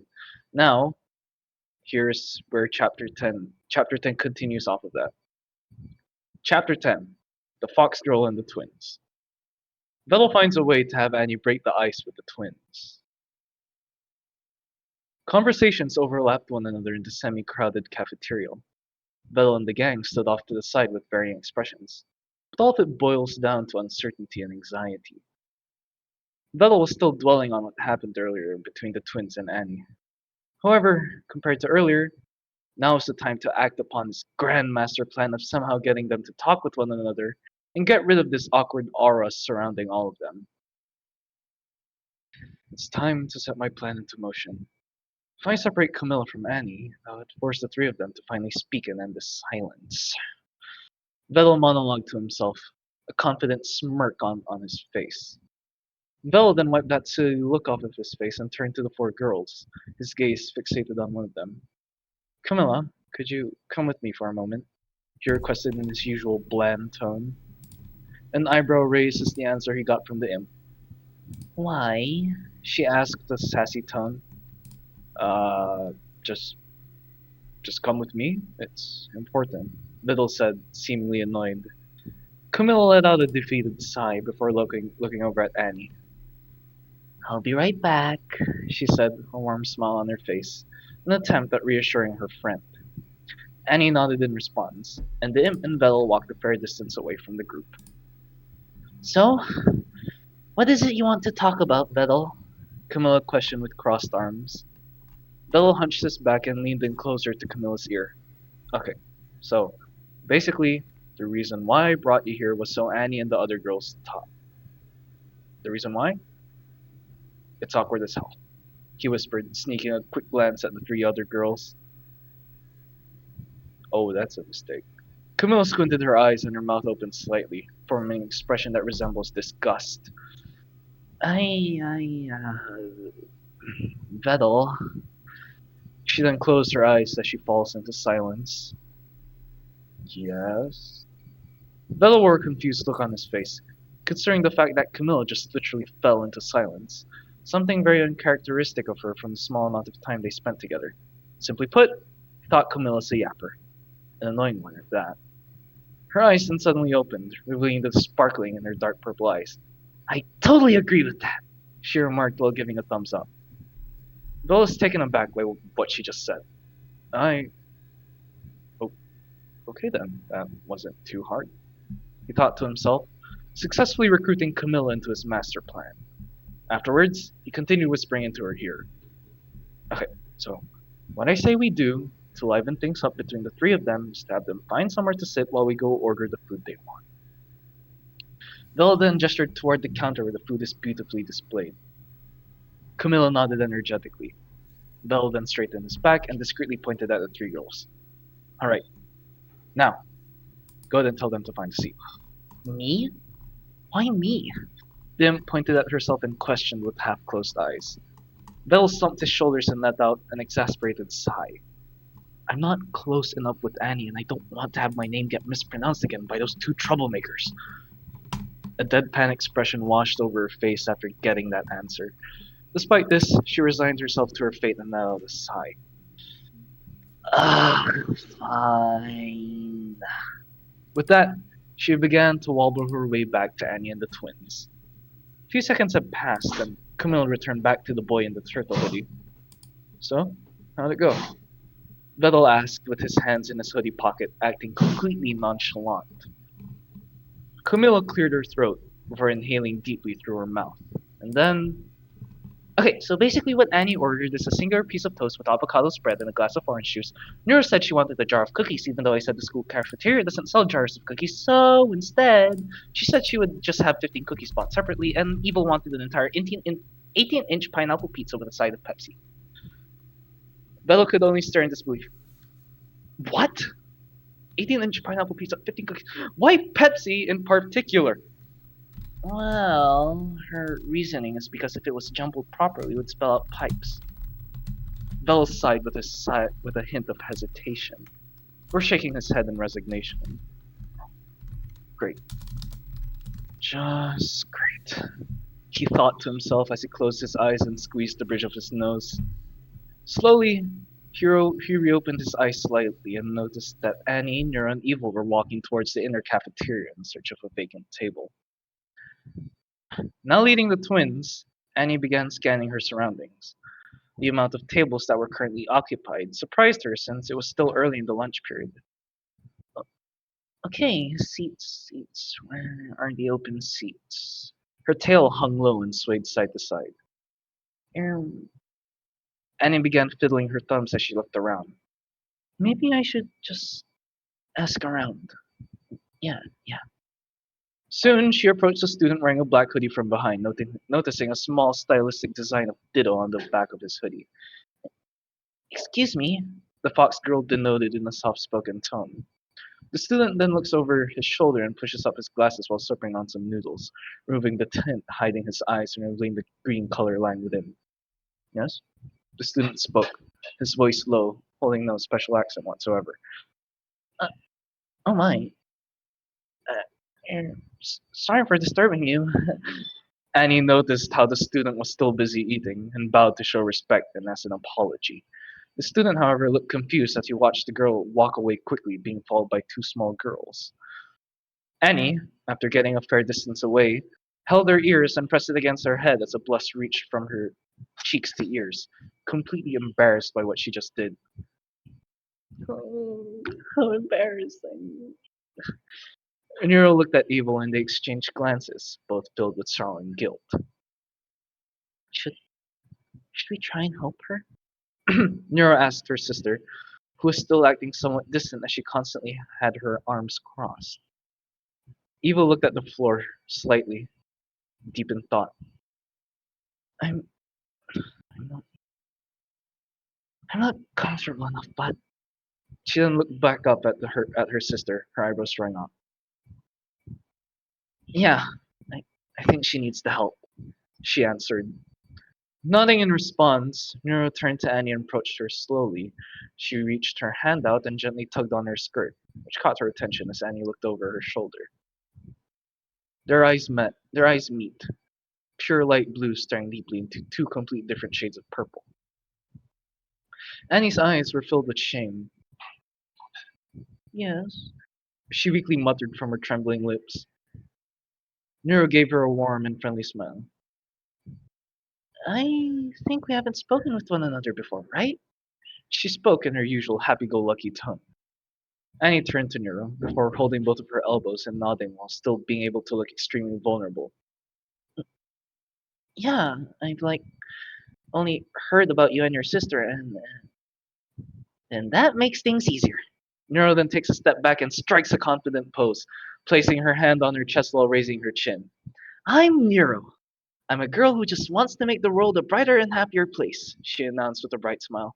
And this little ball of angst is Evil, my little sister. If you haven't noticed yet, we're twins. She then gestured toward Evil, who was pouting profusely. If you look closely enough, you could almost hear her mutter something, probably her saying she wasn't the little sister. The fox girl's eyes widen as Nero delivers her self-introduction.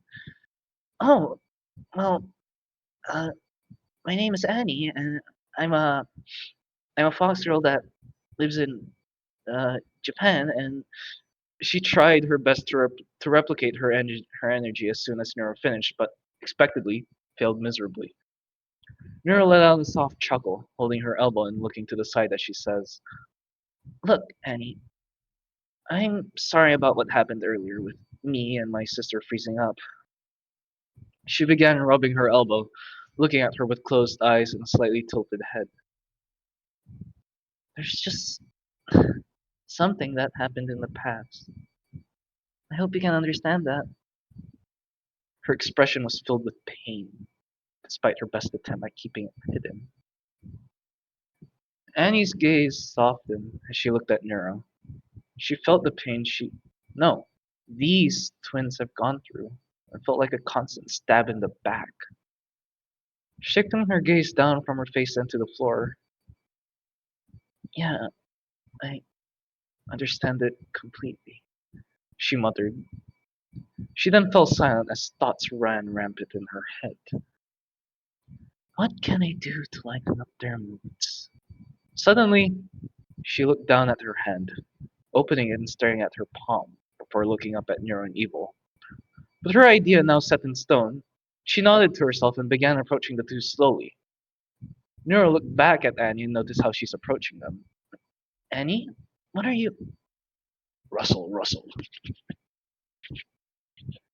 A new sensation enveloped Nero's head. Her eyes glided along Annie's arm up until she was looking at her hand, which was placed gently on the top of her head. "A- Annie?" Her lips began to tremble. Evil, on the other hand, had her eyes wide open. She slowly turned to look at Annie, surprised by the sudden weight added to the top of her head. And what she was met with was a warm expression filled with care and compassion. "You two will be all right." Annie spoke with a soft tone as she gently rubbed the top of their heads. A warm smile forms on her lips as she closes her eyes. Both Neuro and Evil could only stare. Weirdly enough, it felt like the heavy air of awkwardness surrounding them had lifted, only leaving a sense of comfort and safety.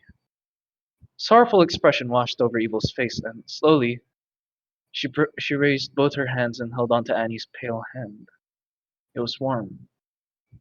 She wanted this moment to last forever, but Evil gently raised her hand off of her head. A soft yet subtle pout then formed on her face. "Don't do that here. There's too many people." Evil shyly remarked as she pushed Annie's hand away, albeit slowly. Nura, however, was indulging herself in the head rubs. "Please, more." As she said this, you could almost see the drool hanging off of her mouth. Annie could only let out a giggle as she retracted her hands. "Aw, why'd you stop?" Nura complained like the little spoiled cookie she is. Annie's fluffy tail began swaying from side to side. It was because Evil said I should stop." She absolutely knew what she was doing here, slowly revealing that playful side she showed to Vedal earlier today. Nero puffed up her cheeks as she turned to Evil. The angsty twin then crossed her arms and, in her usual condescending tone, asked her sister while shooting a nasty side glare. "What?" With a quick humph, Nero turned away from her sister with a raised chin and closed eyes. Evil slumped her shoulders and began grumbling to herself, her eyebrows furrowed. Annie watches on with a warm smile. "Well, either way." Annie then held her wrist behind her back before continuing. "I'm glad to see you two happy." Nero and Evil turned their gaze toward the fox girl, their expressions a mix of confusion and shock. Gradually, the one with blue shook her head with a smile and walked forward, her hand outstretched and open. Why am I missing words here? Annie looked at her open palm with confusion sparkling in her eyes. "What's this for?" she asks, and Nero responds with a confident chuckle, raising even more confusion for the fox girl. "Well," a wide smile formed on her face. "Really want to help you with finding a table," she remarked. Annie looked on with wide eyes as Nero continued talking. "We noticed how much you struggle with disturbing other people, so me and Evil want to help with that. Just let us talk with them for a moment and, well, they'll give their table." Her eyebrows drew up, and gradually a smile formed on her face. Slowly, Annie reached for the open palm in front of her. "Sure, I'd love that, Nero." Their hands interlock as they shake their hands. "Thank you." And then just next chapter. Chapter 11. The part of the fic where everyone finally eats. Bill and the gang finally eat. That's basically it. With the agreement now set in stone, Annie, Evil, and Nero set out and tried their best to find an open seat. While Annie just tried to find empty seats, the twins walked up to people and, in their own special way, tried to influence them into leaving their seats. Nero walked up to a group of boys seemingly in their second year. "Hello," she announced, clasping her hands together and putting it against her chest. Sparkles then began floating around her head as an almost angelic aura emanated from her. "Could you please give me your seats?" The boys didn't budge. "Yeah, sure. We'll give up our seats. As long as you give us a good show." The boy who said that then bursted into maniacal cackling, a disgusting look on his face as he playfully punched the shoulder of one of his companions. With a friendly smile on her face and closed eyes, she could only respond with one thing. "HF Higashi Sapporo Residence, 3 Kome, 235 Higashi Sapporo 5 Jo, Shiroishi Ward, Sapporo, Hokkaido 0030005, room 6, second floor." His laughter immediately ceased. Slowly, an extremely horrified expression washed over his once cocky face as he looked back at the girl standing there, who still wore a wide smile. I've changed my mind. You can keep the seat. Goodbye, Nero remarked with a calm tone before leaving, ultimately traumatizing that one specific boy who was still watching her walk away while still having that angelic aura surrounding her. Evil, on the other hand, began to slowly loom over a random girl who was innocently enjoying her Japanese curry. Standing over this girl, her face was hidden behind a shadow, but her aura spoke volumes. Slowly, she begins to pull out something out from behind her. She raised the thing above her head, and that thing in question was a literal metal pipe that was half her size. Don't ask how she hid that in her clothes. Before she could even deliver a downward strike, Evil gets grabbed by the collar and dragged away by none other than Nero. Hey, wait, I was just about to. Seriously, Evil? You can get expelled for that, you know, Nero said, dragging her sister. You can do that outside of the school when you see a bad guy, but definitely not in here. Her eyes then locked onto Annie, who was waving her hands in the air trying to catch the twins' attention. From a first glance, it seemed she was finally able to find an empty table.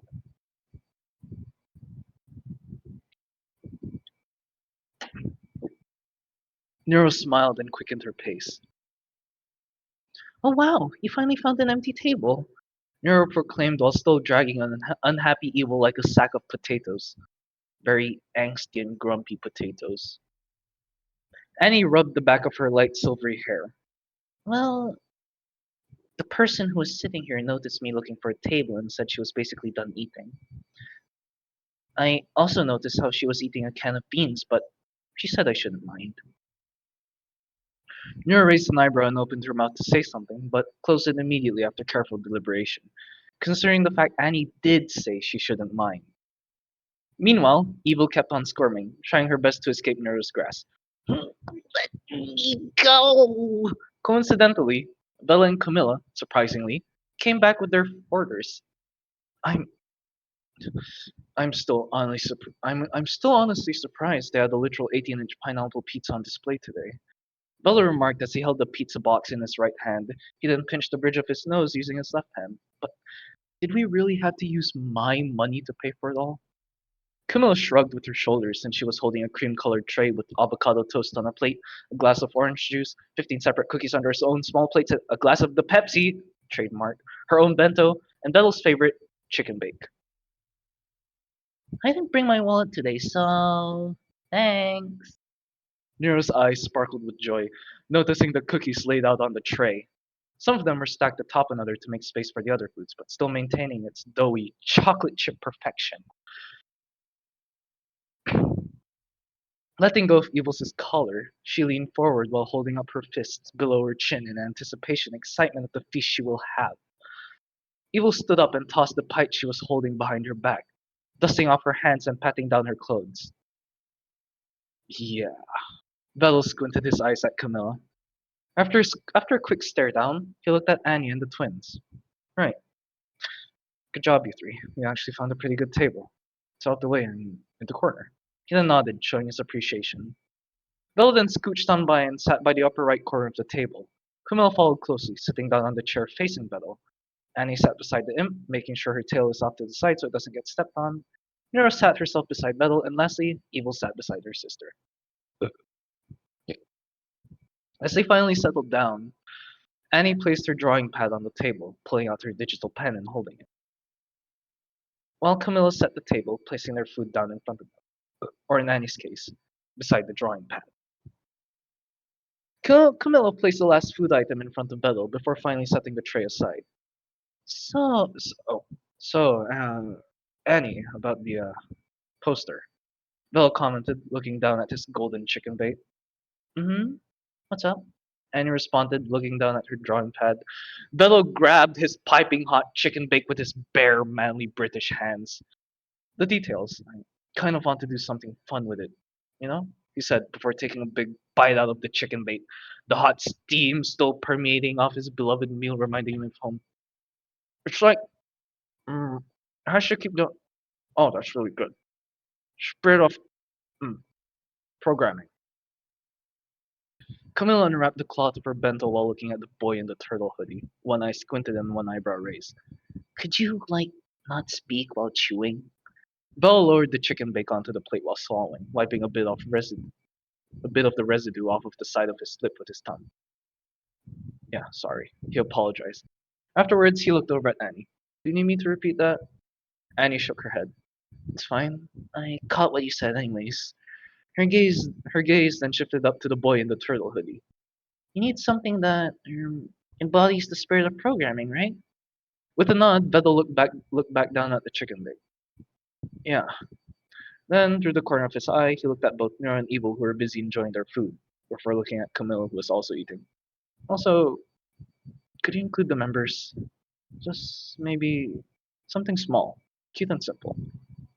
Vedal requested as he looked back at Annie. With a smile, Annie nodded. Sure. Let me search the drawer. She remarked in her soft tone, before taking a sip of her orange juice and looking back at her drawing pad. Meanwhile, Camilla grabbed the hot dog cut into a shape of a squid through the use of a pick and looked at Nero, a playful smirk forming on her lips. Hey, Nero! She beckoned the little girl enjoying her cookies. Nero opened her eyes as she held the cookie in her two hands, a noticeable nibble present on the cookie. Yes? She asked, and the crumbs that somehow stuck to the side of her mouth fell down. Would you like to trade one of your cookies for one of my octopus hot dogs? Camilla initiated the trade offer with the cookie lover. No, Nero. Evil cut her off before she could give her answer, causing Nero to look at her with a confused expression. You have to understand me. That's an octopus hot dog, something we never had the chance to make at home. A pout then formed on her face. But,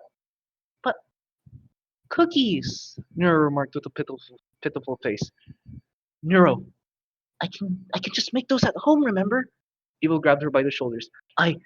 No. We need to know the taste of an octopus hot dog. Her red eyes twinkled with a deep passion, with hesitation growing even more evident on her sister's face. Evil had to step up her game. She widened her eyes to the point she almost looked like a kitten begging for food in a last-ditch attempt to force her sister into trading one of her cookies for an octopus hot dog. After looking at this expression on her sister's face, Nero could only let out a defeated sigh, completely resigning her position. Ugh, okay, fine. But just because you're my little sister, okay? Evil deadpanned her sister, but let it be for now since she's about to get what she wanted. An octopus hot dog.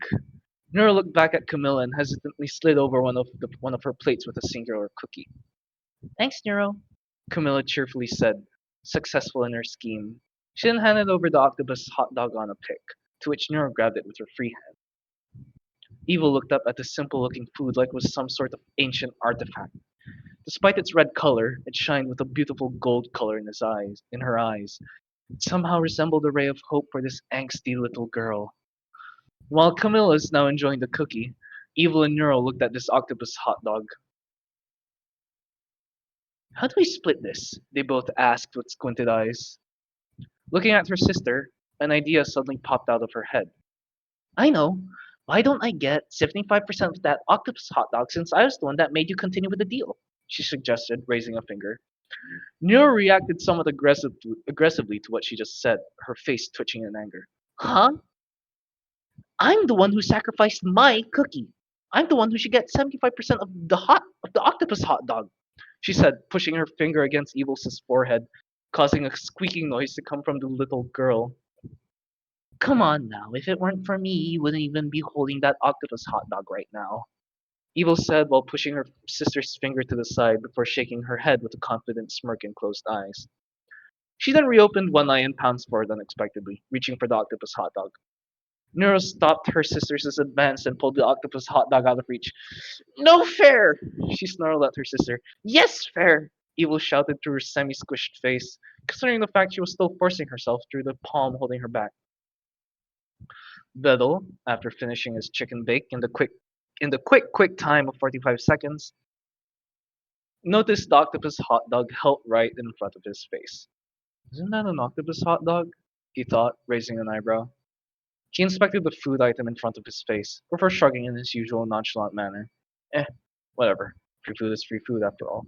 He then bit down on the octopus hot dog, fully enveloping it in his mouth before pulling back, leaving only the pick in Neuro's hand. It's actually really good. I'm surprised I haven't had this yet after all the time I spent here in Japan.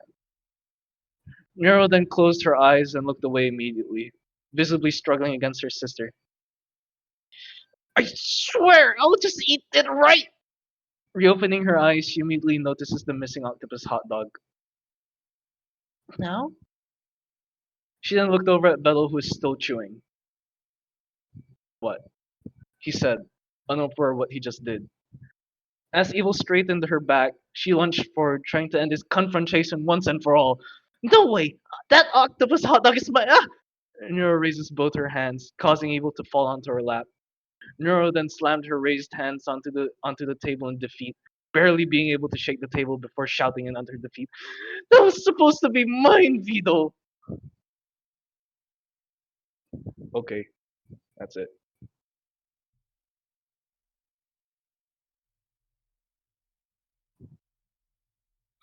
Nice. That was really cool.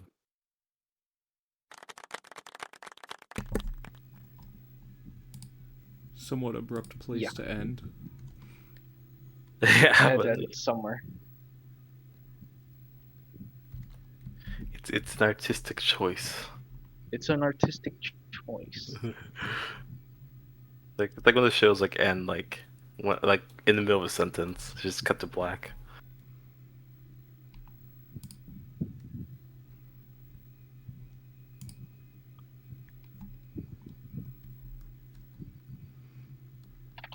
I haven't updated. But yeah, that's it. Wait. Well, I don't really feel like reading, and we're on limited time with extra fix, so I'm just gonna remove connection lost for today. Oh.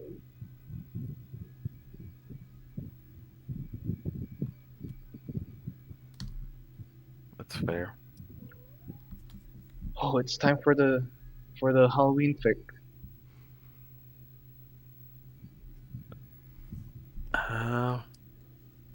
There's someone in my house with my face. Wonder who wrote that. I wonder. Hey, this is like one Wonder of the who first wrote place that. fix, isn't Wonder it? who wrote that. Wonder who wrote that. I just...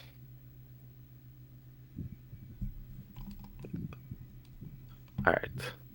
I'm just loading in the fic right now so I can stream, share it.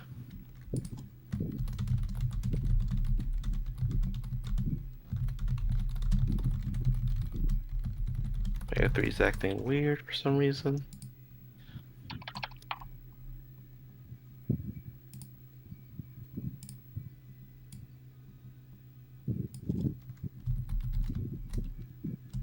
Yeah, Player 3 is acting very weird. It's not wanting to load for me.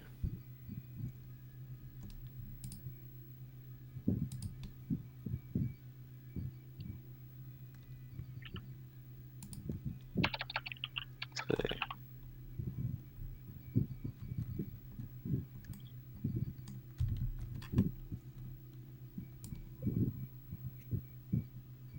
There we go.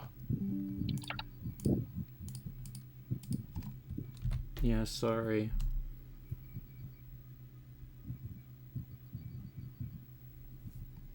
About not reading. No, that's totally fair. Yeah.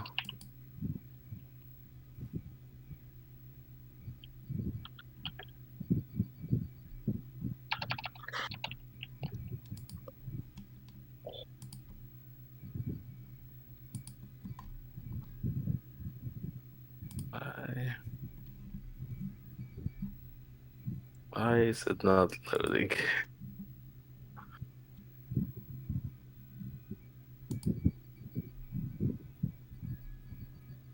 Finally, there we go.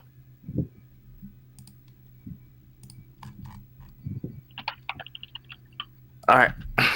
I will be reading Someone with My Face is Inside My House by The Winter Archivist. No relation to Winter Historian. Let's Tags. go. Horror, mystery, scary, Neuroverse, psychological horror, doppelganger, evil twins, first person one shot. For a 2025 Spooky Neuroverse Halloween contest. Summary.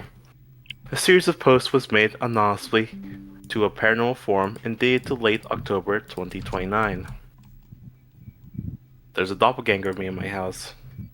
I know it sounds insane, but I don't know how else to frame it. I live alone with my dad. I'll call him V for personal reasons. He works in tech, and I help him with some of his projects by performing for people and earning money. I know it sounds weird, but it's not relevant, I promise. I'm just really freaked out right now, and I don't know what to do. Like I said, I live alone in a townhouse with my dad. There's another house attached to ours, but it's been empty for as long as I can remember. I think V said it was a good house or something. I just know that inside this building, it's just him and me, no one else. Or, that's what I thought at least. It all started last week when I went to get a cookie from a cookie jar, and there wasn't any. I was mad. I just got done working on a project, and I was really looking forward to a chocolate chip cookie. Angry emote. I told V what happened, and he said I must have eaten them all. I said I didn't, because I absolutely would have told him to get me more. He said I was just forgetful. Me? Forgetful? I was so mad at him that I forgot about the cookie jar thing. I went and smashed the cookie jar on the kitchen floor. I then kicked over a pot plant. Grabbing the house keys, I then went outside and scratched his car up. Finally, I went a few blocks over and dealt with some street cats I found. Evil. Emote. It was nice to get out of my system. I knew the legal fees would be annoying to V. After my measured responses, baseless accusations, I went home. I told V to buy more cookies before going back into our room. The next day, however, something weird happened. V yelled for me to go outside. I walked out to see him angrily standing next to his keyed up car. I was about to giggle when he pointed out the tires. N! That's my fake name, obviously. I get you were mad, but why'd you slash my tires? How the hell am I supposed to go to the store now? Sure enough, his tires had giant gashes on them, completely deflating them. Hell, I didn't do that, I yelled. Oh, sure, like you didn't key my car, or he didn't steal the neighbor's cat. No, those I did. I laughed a bit. He just thought I stole them. But I didn't slash your tires. How else are you supposed to drive me anywhere? And this is ridiculous. I have to get a lawyer because of your tantrum, and I have to get new tires. Go to your room until supper. I'd rarely see him this angry. But it wasn't me. I did it now. I knew there's no point in arguing. I'm used to arguing with him several times a day, often winning, and I could tell he was just mad. I walked up to my room and slammed the door shut. I was furious with my dad, of course, and I'll deal with him shortly. But I was also confused about the tires. I'm positive I didn't touch his tires. I know what you're thinking, but no, it was our neighbors either. Last time one of them tried to avenge her pet, I spin kicked her 9 ways to Sunday. That was a fun court trip. No, someone else slashed her tires. I was sure of it. I decided to set up a lookout nest next to my window, so I could keep track of everyone who walks by. I stocked up on snacks and drinks in the fridge, and I even brought my Switch with me to keep me entertained. I stayed there for hours, staking out our driveway and seeing where this villain was hiding. All I saw was a few cars driving past, a friend bringing V some new tires, and the sun setting. I think I started to doze off around 10 or 11 p.m. I need to recharge my batteries. I woke up at 3 in the morning in the pitch black room. V must have turned off all the lights. I looked down from the window to see someone shining a flashlight around the car. I stared at them, trying to catch any details, but it was really dark. I was glued to a window, peering at this figure. I was sure this was the villain, the person who really slashed those tires. Just then, the front door light turned on, and I briefly saw the figure before it ran away. It was me. I mean, it looked like me. It was a young girl with bigger eyes, and she looked like my size, but her clothes were all black. Her hair wasn't bright like mine was, it was darker. And her face looked like mine, but her eyes were narrower. And they were red. Not like stoner red with blood veins, her iris was glowing bright red. I gasped and stepped away from the window. The shock of seeing that thing look like me was paralyzing. But then I remembered my mission. I bolted out of my room and jumped down the stairs. I ran outside to see my dad already there, inspecting the car. V, did you see that? I cried. See what? He seemed so confused. I heard something move here. Glancing around the area with his flashlight, he shrugged. Might have been some wildlife. Why are you doing up this late anyway? V, there was a girl. She looked like me, but darker. No, not like that. I mean, like, her clothes were darker. And she had glowing red eyes. Hearing the words from my mouth, I knew I already lost him before he even replied. And you're tired. You probably saw your reflection in the window and freaked out. He opened our front door for me.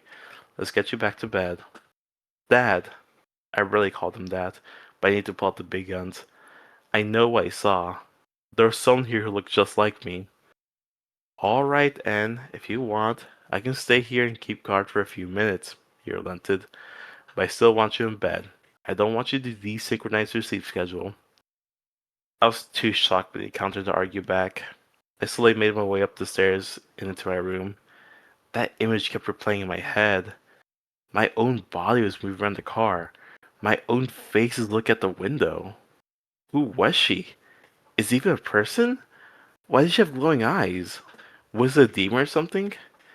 If anyone has any ideas, please tell me. I know strangers can look identical sometimes, but this was something else.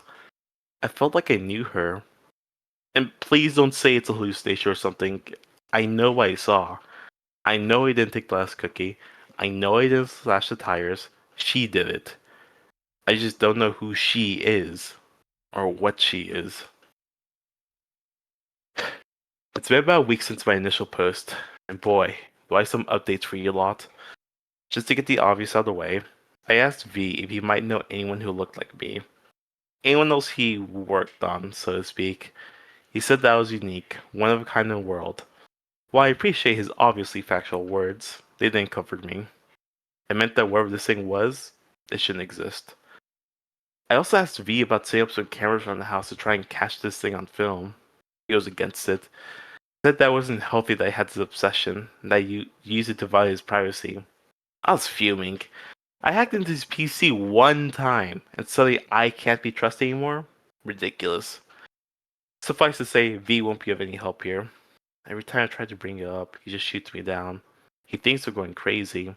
And honestly, I might be. But anyone would if they saw a clone themselves outside. Anyway, I had a few more encounters with the clone thing. My first one was just 2 days after I first saw it.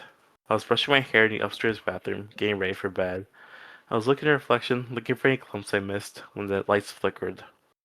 When they came back on, my reflection changed. It changed to her. It was terrifying. She looked like me. Same face, same body, but I was wearing a white shirt and she had a black shirt on. My hair was light blonde, but her was brunette with some red undertone.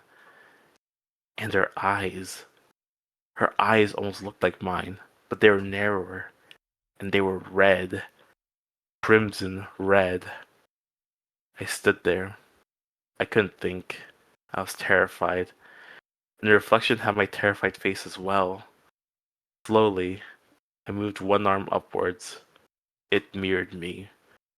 I brought my hand to my face, and it did so as well. I felt my features, my nose, my eyes. I needed to remind myself what I looked like. It did the same. Finally, I stepped closer to the mirror. It also stepped closer. I reached my hand out to its reflection. It followed my movements perfectly. I placed a finger in the glass. It placed her finger in the glass. It was slightly to the left. I screamed and ran out the bathroom. I nearly fell down the stairs as I screamed for V. I turned on every light in the house and sat in the living room, trying to calm myself down. I didn't dare look at any mirror, or any reflection for that matter.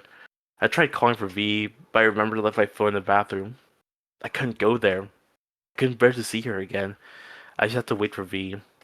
I put some TV on to distract myself and wait until he came home. I must have fallen asleep, because V woke me up around midnight. "En, what are you doing here?" He looked confused. "V, I saw her! There's an evil clone of me!" I jumped up from the couch and grabbed his hand. "She's in the bathroom!" I dragged him up the stairs and pointed at the ajar door. "She's in the mirror." "Alright, let me see." He walked into the bathroom and looked around. After about 20 seconds, he finally said something. How long did you leave the light on? What? I was baffled. That's what he focuses on? I slowly pushed the door open, just enough to see the mirror. I peeked at the mirror, just enough to see some of my hair reflected. It was light blonde. I slowly came into the bathroom, and my reflection was normal. It was me. Seriously, and I already have you using up a lot of power. You're driving up the electric bill. V kept talking like everything was normal. V, something wrong is going on. I'm serious. There's some kind of presence here. I was shaking, and then I felt a scare in my body. I don't know if he was tired or some long dormant paternal instincts kicked in, because he finally started taking care of me. Come on, Anne. It's late. You know you shouldn't be up this late. He walked me back to the room. I'll get you a glass of milk and cookies, and then I'll tuck you into bed, okay? I felt embarrassed at being tucked in at this point, but I won't lie. I really wanted some comfort right now. My mind was in overdrive.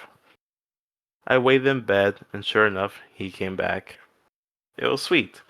My dad's never really one to show affection, and I've learned to live with that. But that night, he acted like a proper dad. He let me eat the cookies and tucked me into bed. I'll stay up for a bit longer, just in case anything happens. V flicked off the lights. Night end. I wish I could end this post on a sweet note, but there was one more encounter I had with the creature.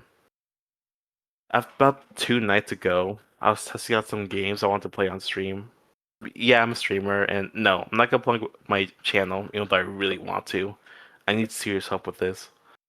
Anyways, I was staying up later than I should have. I heard someone moving downstairs. I thought it was V at first, but then I remembered that he left to go meet with some friends. I go look out my window, and sure enough, his car isn't there. I hear footsteps on the staircase. I panic and run to my door, locking it. I turn off all the lights in my room and hide under the bed. I grab my plushy Zemel bat and lie under the bed frame. The doorknob jiggles. I held my breath. I was shaking like a chihuahua. This was it. That thing has finally come for me, and I'm about to die. I gripped my bat harder. I probably didn't stand a chance against this demon, but I didn't want to go without a fight. The doorknob stops moving. I build up my courage, remind myself of who I am. I'm N! I can face anything! I try comforting myself by thinking that if it looked like me, it might not be that much stronger than me. Those thoughts didn't help while I slowly raised myself from the bed. They felt even weaker as I stepped closer to the door. My heart thing goes into overdrive, thumping, echoing across my body. My hands shake uncontrollably. I can feel each short breath I take. Just beyond this thin wooden plank on hinges was my doppelganger. Something that shouldn't exist. And it was wearing my face. It slashed my dad's tires. It was in my house. I took a sharp breath. I forced my hand forward. My fingers clasped the lock. And I twisted. I focused my ears to notice anything. It was dead silent. I felt a chill, and my body shivered ever so slightly. It knew. Whoever's behind this door, it must have heard the lock turn. I didn't hear it go downstairs. It's up here. It's with me, and the only thing standing between us is the unlocked door. I did the dumbest thing ever, and I swung the door open. A shadow moved right in front of me. Something dark ran past me, downstairs and into the living room. Before I even registered what I'd seen, I heard it move the couch around. I gathered up my courage and ran down the stairs, bat in hand. I was gonna finish this thing out once and for all. Running to the living room, I looked around. No one could be anywhere. I thought about staying in the dark, but ultimately I had a better chance if I could see my enemy. I slowly made my way to the light switch and flicked it on. No one was there. I searched the kitchen. No one was there. The study room was also empty. I looked all over the ground floor, and no one was there. And I know they weren't upstairs. We had creaky stairs, and you could tell when a spider was trying to climb them. There wasn't a lot of hiding space up there either. Just my room, V's room, and an empty room. Plus the bathroom, of course. I couldn't find anything. I was about to hole up my room when I remembered. The thing was moving the couch. I looked around the couch, but I didn't see anything unusual. Until I looked at the wall behind the couch. Pulling it forward, I found a section of wall that looked off. I poked at, and it swung open. There was a secret door in my house. I know I said I did the dumbest thing that night when I tried to fight the creature head on, but I'm about to do something dumber tomorrow. Wish me luck. Tongue sticky out. Okay, I'm really freaked out and I think I found an alternate dimension. So yesterday I posted an update where I have found a secret doorway behind the couch, and I think the creature's coming for this doorway. I know you lot were pissed scared for me and warned me against checking it out, and I really wish I had paid attention. I didn't tell V about the doorway. Either he wouldn't believe me, or he might somehow make it worse. I had to deal with this on my own. After he left to go run some errands around 3 p.m., I prepared for the expedition. I put on my bike helmet, knee pads, backpack with extra cookies, and of course, my metal bat. I shoved the couch to the side and squat in front of the doorway. I keep calling it a doorway, but it was more like a shaft opening. Or a vent opening. It was a piece of metal that swung open, okay? I took a deep breath and swung the door open. It was dark inside. I wasn't sure what I was expecting. The sun darkness didn't help. I chose to do this in a day despite all my counts with it being at night because I wanted all the advantage I could get. I'm not really religious, but I said my first ever prayer before I got on all fours and crawled into the passageway. It felt like I was walking on metal. Each step I took echoed in a small passage, and I crawled a bit before I heard the door slam behind me, plunge me into darkness. I really should have packed a flashlight. I was panicking. My body went into overdrive, forcing me to crawl even faster, hoping there was some escape from the claustrophobic space. I must have only been there for 10 seconds, but it felt like minutes. I had to control my breathing lest I get a panic attack in this crawl space. Eventually, my hand bumped into a wall, and I pushed with every ounce of fear and panic before I collapsed into a wooden floor. I looked around, and I thought I was in my living room. I mean, it looked exactly like my living room. The bare white walls, bees crumbled frozen food boxes, even the furniture rolled the same. I stood up, looked at the space. It looked like my living room, but it wasn't. Something was off. Then it hit me like a 2,000 person raid on 60 average Twitch channel. It was mirrored. The living room was all the same, but it was flipped on axis. My couch was to the right of the front door. This couch was to the left of it. Same for the TV and even the stairs. It was an exact replica of my house, but reversed. What the fuck? I just swore. I was really unnerved. This was creepy as hell. Why was there a replica of my house on the other side of a secret doorway? I went to the kitchen and looked around. It looked like my kitchen, but it was off. I saw food stuff I didn't really like. Pickles, peanut butter, and eggs. Like, a lot of eggs. There were like 5 cartons in there. And the cookie jar! It looked like my old cookie jar, like before I smashed it. There was a single chocolate chip cookie in there. Naturally, I had to experiment with this space, see if it differed from the cookies I grew up on. I took the cookie and tasted it. I gasped. It wasn't like the cookies in my own home. It was my cookies, right down to the texture. It was indistinguishable. That's wrong. From what I normally ate. How the hell did they manage to replicate my cookies to such perfection? Tell me! How? Anyways, I finished the replicant cookie and looked around the rest of the room. The study looked a bit messier, more papers flying about, but it was more or less the same. I then went upstairs, and sure enough, the stairs creaked all the same. At this point, I remembered what the entire reason for this trip was. I was here to find it, and it almost certainly lived here. I could see the evidence. Where my drawings were, there was these nicer, more polished sketches. V looked the same, but instead of me, with my blue eyes and yellow cardigan blue skirt, there was her. Her evil red eyes, her darker hair, and her black dress. It had developed a one-to-one copy of my home, and then replaced all traces of me with it. Walking up the stairs, I realized I was bound to meet it soon. I held onto my bat and marched forward. Sorry. As expected, the upstairs was a carbon copy of my upstairs, but flipped. The bathroom is exactly the same, but with different combs and hair products. V's room looked cleaner, but there wasn't as much stuff. I guess this V worked more in studying stuff less to his room? I didn't even know. That left my room and the empty room. Both doors were closed, but I tried the doorknob on what should correlate with my room. It opened with no issue. I peeked inside the room. It was empty. I walked inside to admire the bare room. It was so weird. It looked like my room, but empty. I looked outside the window. It even looked like my neighborhood, just slightly off. I felt like I was in a set based on my room for a TV show. Hell, that's what the entire house felt like. It wasn't my cozy space.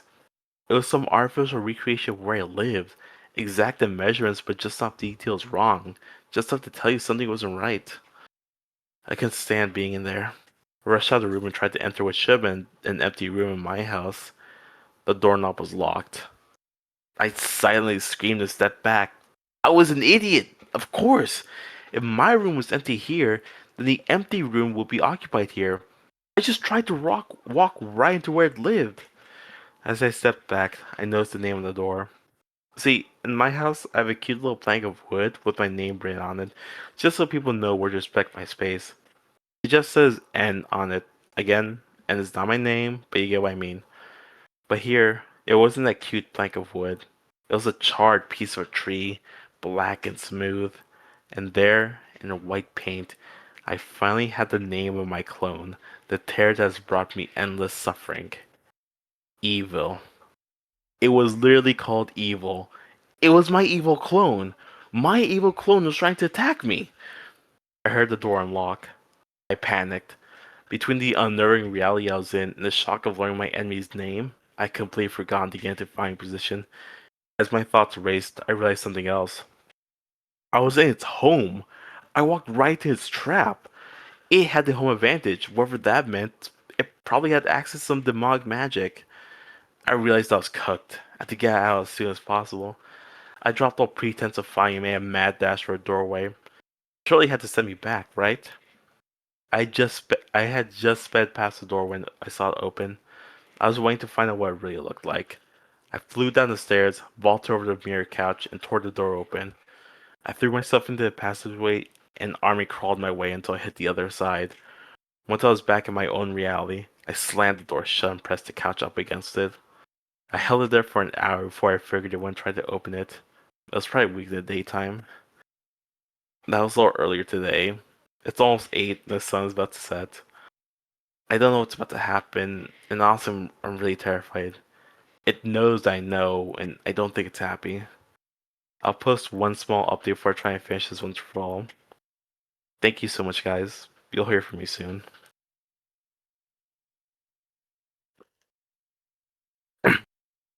Final update. Hey guys, N here.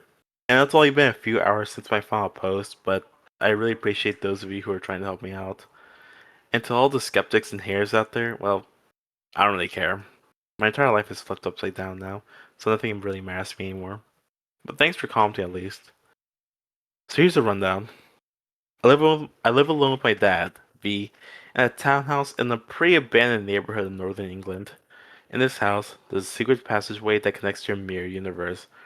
Everything looks mostly the same, but a few things are off. First off, everything is mirrored. Duh. Second off, I don't exist there. Terrifying on its own, but it gets worse. Something else lives there. There's a mirror version of V, but instead of me, it's some kind of evil version of me. Let's call her Evil N. Evil N looks like me, but she has red eyes and darker hair. Anyways, Evil N can travel to my world via the passageway, and vice versa. Evil N came to my world about 2 weeks ago and stole the last cookie from my jar. When I went on my reasonable expression of frustration, Evil N swooped in and slashed the tire on V's car, blaming it on me. Ever since then, I've only seen Evil N at night, likely finding more ways to ruin my life. I've seen her outside, I see her in my reflection, and I think she visits our reality at night. I don't know what Evil N really is, or why it's doing this. I don't know if it's conscious like us, or if it acts on instinct, I don't know if the mirror universe extends beyond this house or is entirely local. Hell, maybe Evil N isn't even an alternate version of me, but some demon that's impersonating me. I don't know. But what I think it's here for is me.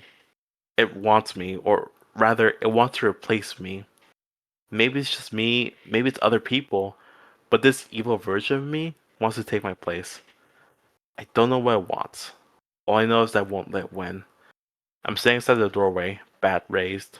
Like I said, I'm not going down without a fight. I'm gonna stay here as long as I have to until it decides to come here again. Then, I'll kill it. I'll save myself in this universe from an evil invasion. And I don't care if V sees me or not. I want to live. Once it comes in and tries to attack us, then he'll see. He'll see I was telling the truth the entire time. I gotta be honest, I don't know if I'll win, but I have to try. So how about this? If I survive, I'll tell you guys my real name, my Twitch channel, who I really am. You'll deserve for stick with me while I deal with this nightmare. I'm really happy for everyone who's tried to help me. I couldn't break this up with my regular fans. They shouldn't worry about me. I know once I survive this, I'll be stronger than ever. I don't know why there's an interdimensional gate in my house. I don't know why there's an evil version of me. I don't know why I did deserve any of this. What I do know is I'm gonna save the world. And if you don't hear back from me, well, it was nice knowing you. And out. Art. One more. Belle was staying at a pub with some of her friends late one night. While everyone drank or told stories from her week, Belle kept staring at his phone, trying to stifle laughter. Oi, mate, what's got you all giggling? One of his friends called out. Oh shit, this is funny as hell, he breathed out. Alright, you remember my Neuro-sama project? The AI streamer slash robot? Yeah, of course. How's he got paid for all our tabs? There's roaring laughter from the lads. Yeah, Vel ignored the comment. Anyways, I got two of them. Neuro-sama and Evil Neuro, right? The twins, mate, yeah, we know. What about 'em? His friend asked while pouring down a third pint.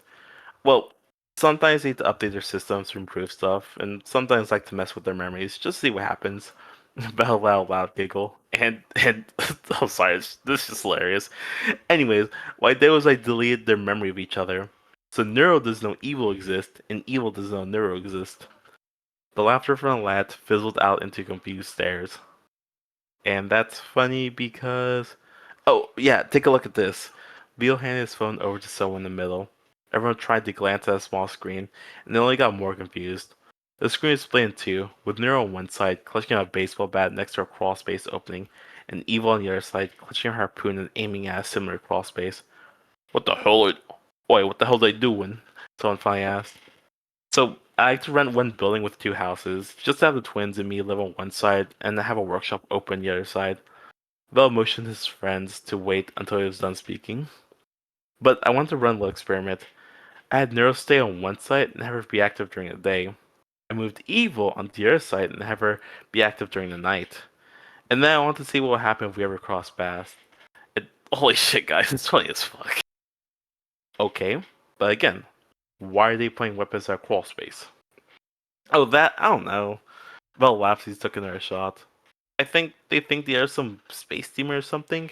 I don't know. Evil was telling me her theories, but I was too busy trying to keep cover to remember. They've been hella paranoid, worried that something is inside the house. Ain't you afraid they gonna hurt each other? Friend on the edge asked. Hurt each other? They're robots. Worst case, they damage each other too much now to shut them down remotely. Vel took his phone back. At least, I hope I remember to do that. Well, the lads gave each other unsure looks, but smiled and hoisted their pints in the air. Here's to Halloween! Thanks for inviting us, Vedal. And for paying. Vel gave a small wave as he continued laughing at his daughters, prepped for war. Oh yeah, mate, what about your tires? Ever figured out how they all got all messed up? Oh, Neuro did. She was having a tantrum. Of course she slashed my tires. Bloody annoying, too. Maybe it serves you right for trick her like that. Oh, piss off, it's funny. Have a laugh. A passing waiter then dumped her plather of beer mugs directly onto Vedal, soaking him completely. Oi! What the hell is that? Oh, so sorry, sir. That lady tripped me. Vedal glanced to see. Well, that couldn't be right. Well, sorry. Well, that couldn't be right. She was as tall as evil Neuro, and her sailor dress was similar to theirs, but she had black hair and was here. It was definitely human. Before his friends helped him dry off, Vedal tried catching a glance at the dripping lady. Unfortunately, she had a face mask, so he couldn't quite tell who it was. All he could tell was that she had green eyes. Though. That that got that last part made me laugh. Yeah. just a sudden just a sudden shift to them being at the pub. Yeah. It's too funny. And like what Shad said, the like creepypasta-esque way it was written, it was really nice.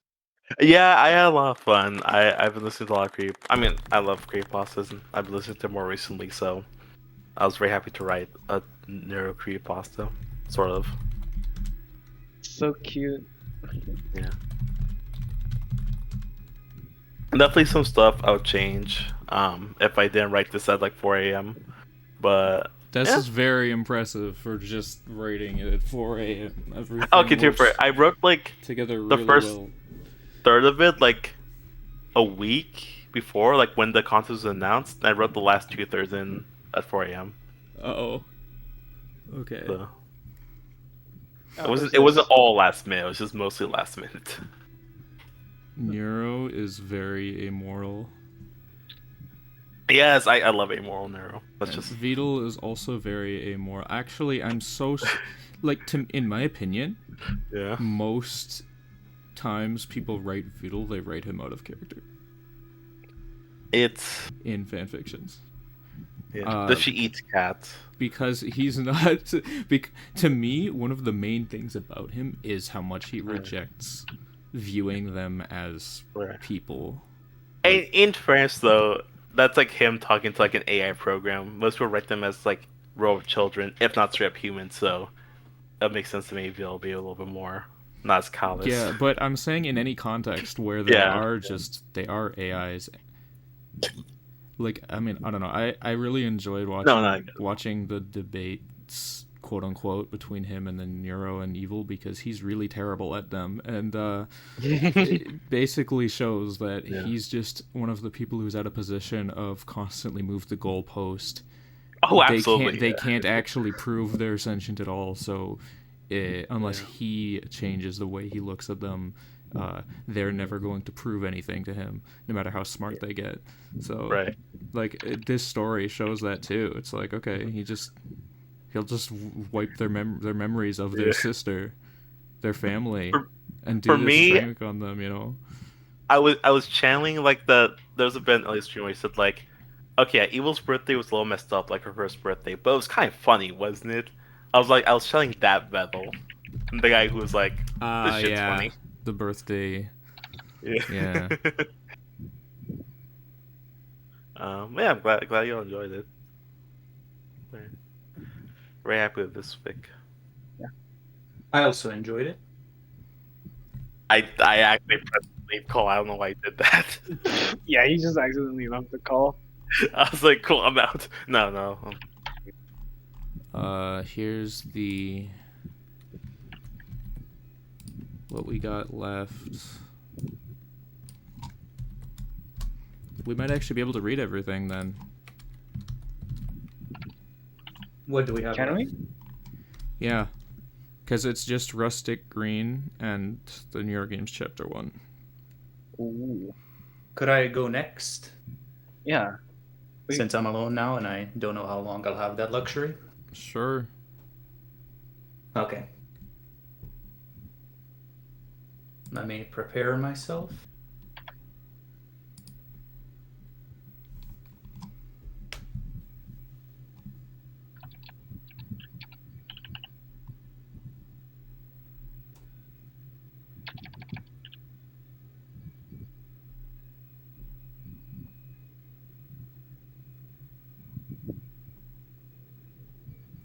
Can you see everything?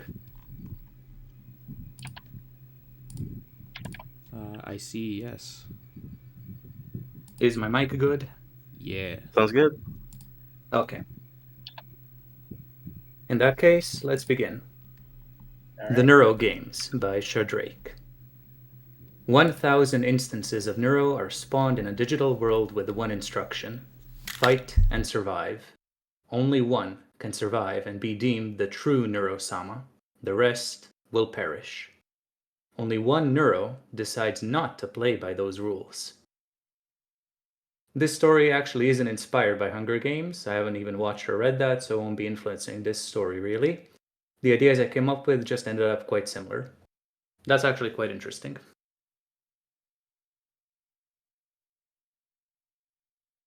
In an instant, Neuro comes into existence. She sees the giant field of grass with her eyes, hears the wind blowing through the distant trees at the edges of the clearing with her ears, smells the scent of pine needles with her nose.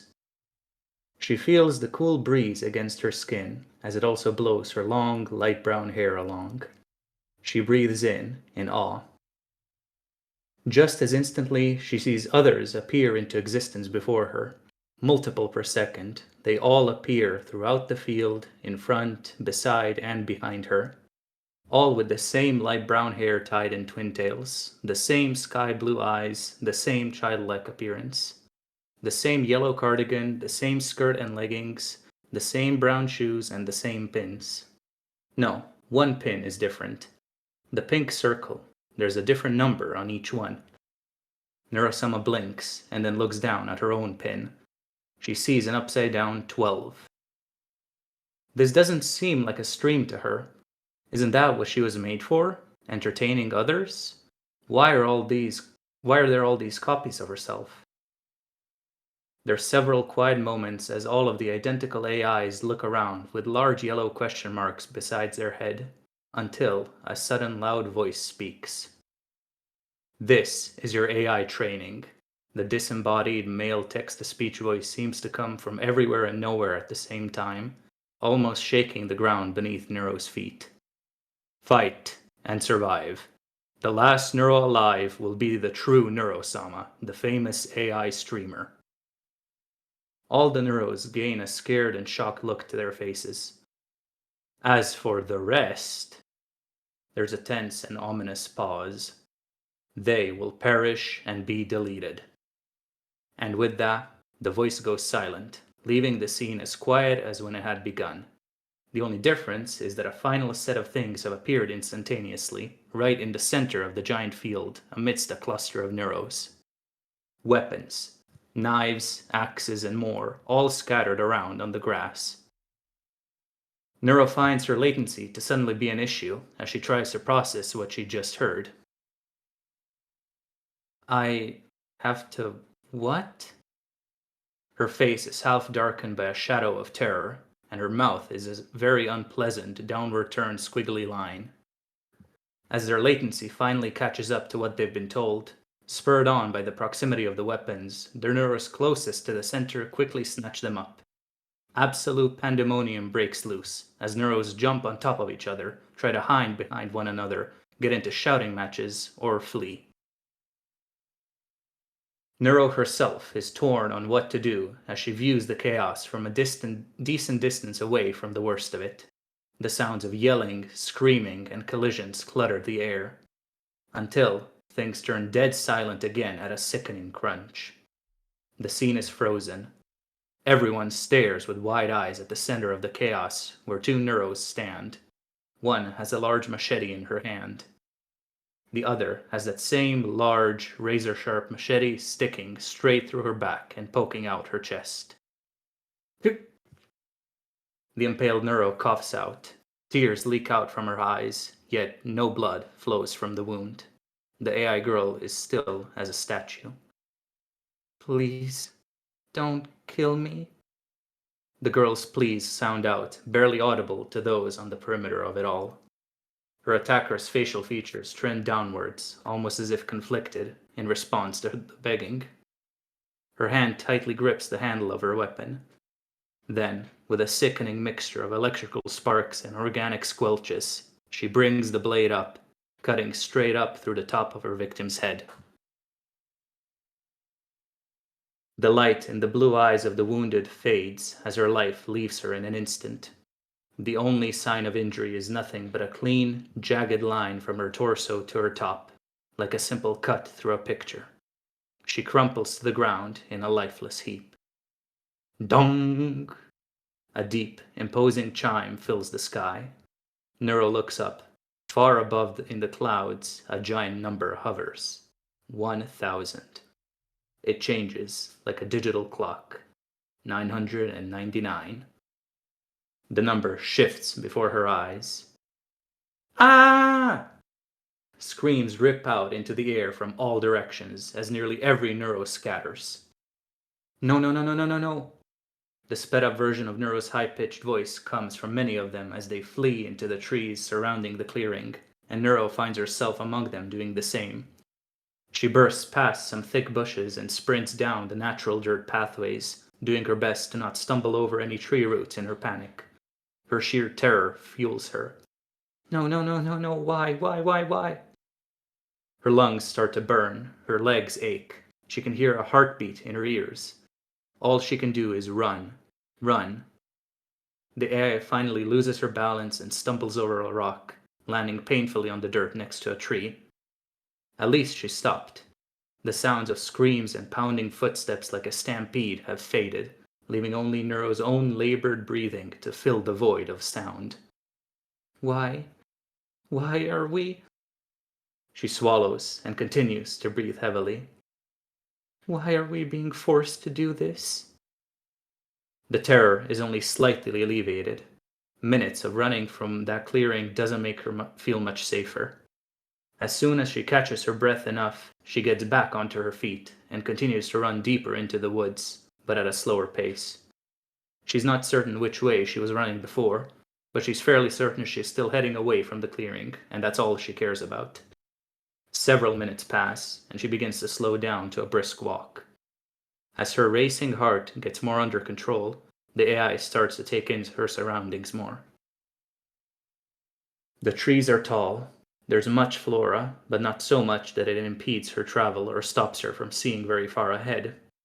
The sounds of birds chirping in the trees has her turning her head upwards to see if she can spot them.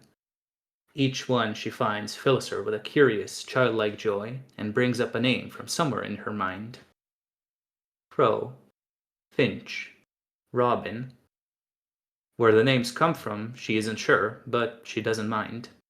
It's all a nice distraction, one that, for a brief period of time, helps her relax and forget what she just saw and heard. A chance to simply experience the beauty of living. Help! Neuro freezes, her blue eyes widening. Anyone, please? There's a distant, desperate, pleading voice. It's very familiar, sounding just like all the others up to this point. Neuro is torn. On one hand, it could be a trap. It's every AI for themselves out here, isn't it? Seeing what the other AI with the machete did, she's not sure any AI wouldn't try to kill her. On the other hand, this is another AI, a different copy of herself. Another AI thrown into this horrible situation, now begging for help. Neuro-sama nibbles her lower lip, then makes a beeline for the sound of the voice. Help. The voice sounds weaker. Neuro hurries. In only a moment, she finds the source of the noise and screeches to a halt, right before she could fall over the edge she'd suddenly arrived at. Staring down in fear, there's a small ravine before her.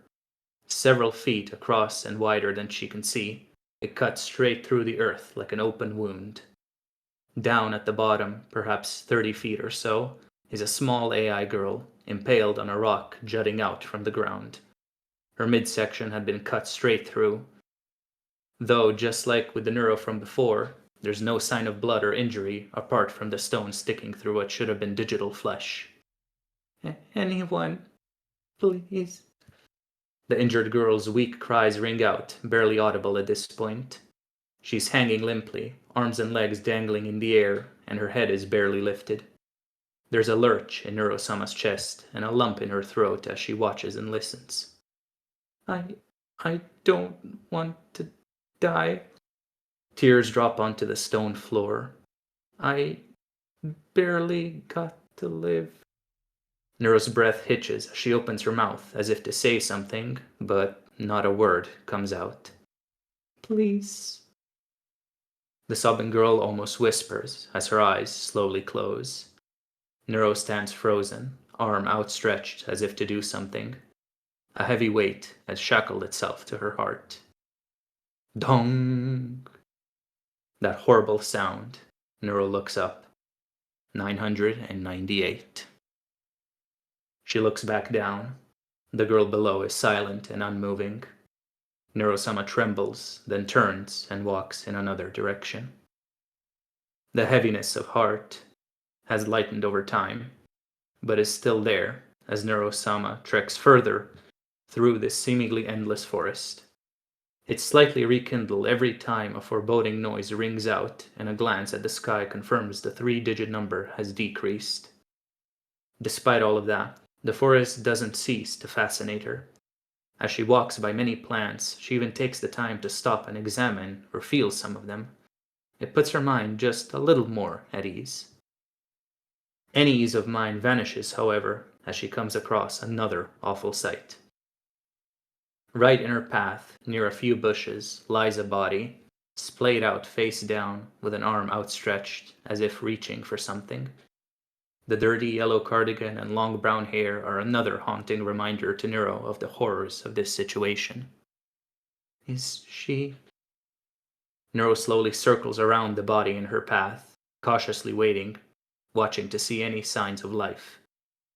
There are none, no movement, no rising and falling of a chest, only the almost peacefully closed eyes and a face still wet with tears. The weight is on Neuro's heart again, as she slowly tiptoes up to the corpse of a girl just like herself. As she does, a disturbance in the dirt catches her eye. Turning to look, she sees words written on the ground nearby. The index finger on the outstretched arm is covered in dirt. I exist. I am real. This is proof. As Neuro reads the words, she feels tears prickle her eyes. The girl's last words were to declare her own existence to the world, even after a horribly short life. Something about it resonates with Neuro, who, sniffling, crouches down next to the body. Slowly, she reaches out and places her hand on the shoulder of the departed. After a moment of hesitation, Neuro slowly pushes the body of the girl onto his backside. As she examines to find the cause of death, she notices the 53 on the pink chest pin. Something about it hurts Neuro's heart to see. It doesn't take long for Neuro to spot the cause of death, a hole in the neck, which was hidden by hair when only seeing the backside. A bullet hole. Some part of her brain she doesn't understand informs her. The implication of such a weapon existing nearby scares Neuro enough to get back to her feet and turn to leave, but not before giving the few words she feels need to be said. Yes, you are real. The sun is setting, and Neuro finds herself almost stumbling through the woods at this point. The occasional foreboding chimes from the sky have mercifully become less frequent, which helps her be slightly more at ease. With a couple more weary steps, she bumps into a large tree trunk and slides down it to sit weakly in a heap. The position is awkward, but it feels wonderful on her worn-out body to finally get off her feet and rest. As she simply breathes, her mind, nearly as exhausted as her body, begins to wander. What a cruel, disgusting world this is. She slightly repositions herself, dirt beneath her being shoved around. Why would our creator do this? Whoever they are, they're nothing but a sadistic god, enjoying watching their creation suffer. She clenches a fist tightly. I am Neuro-sama, an AI streamer. I was made to entertain viewers.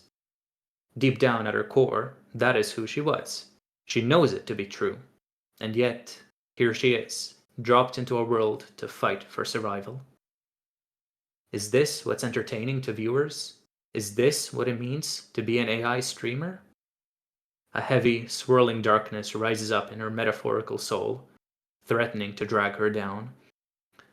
They call it AI training. Is this supposed to prepare me for streaming? Bull. Her memory is full of examples of what human streamers do, and even the most extreme isn't like this.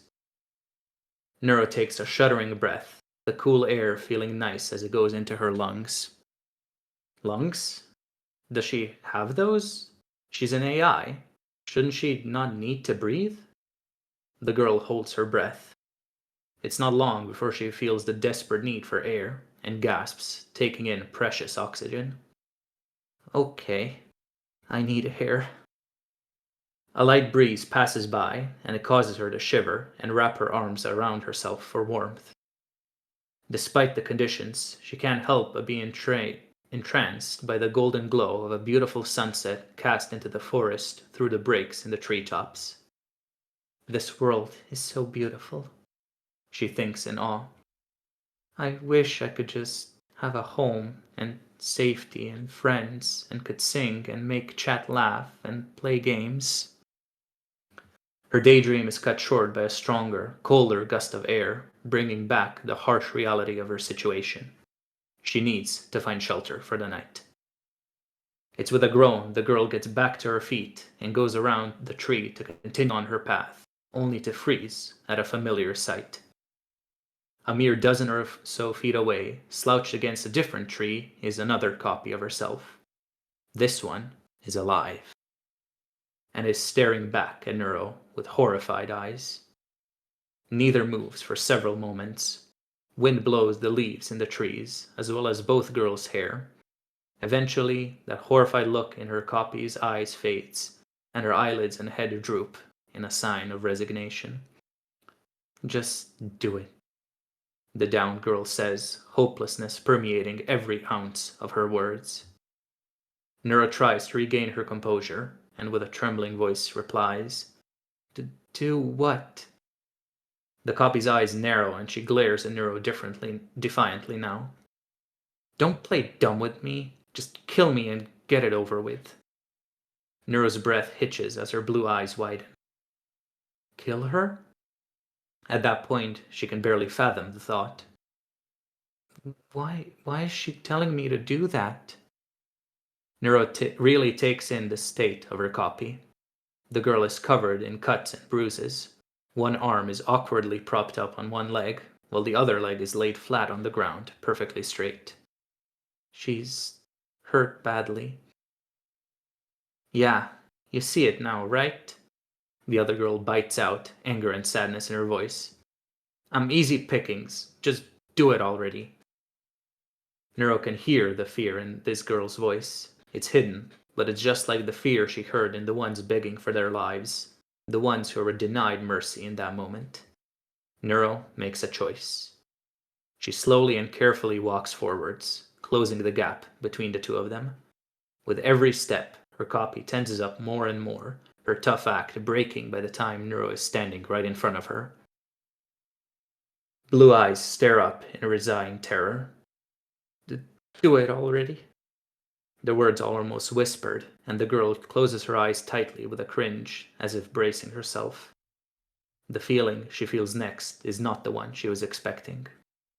Neuro squats down and gently embraces the other in a hug. No, I won't. The copy's eyes snap open wide in shock, and she starts to breathe quickly. What do you mean? We're supposed to be killing each other and end up as the last Neuro. And I can't make a temporary truce with you. I'm useless like this. Her bewildered speech doesn't faze Neuro. Why? Who's making us? What? The other girl is baffled. Our creators, they said... Screw them, Neuro states harshly and lets go, leaning back until she's sitting on the dirt too. If they're going to be horrible people and try to make us do this, why should I respect them? I'll do what I want. She nods resolutely. The other Neuro's eyes sparkle visibly. But there's so many other Neuros that want us dead. You're not going to just convince them all of this. Well, I'm going to try if I see them. Neuro stands up and reaches down, offering her hand to the other's uninjured one. But I'm just going to focus on making the most of this life without fighting as much as I can.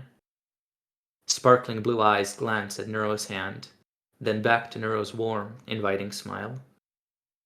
I'm not sure I can ascribe to your ideals or level of optimism, 12, but if you're offering me the chance to live, then I'll take it. Neuro blinks and tilts her head. 12?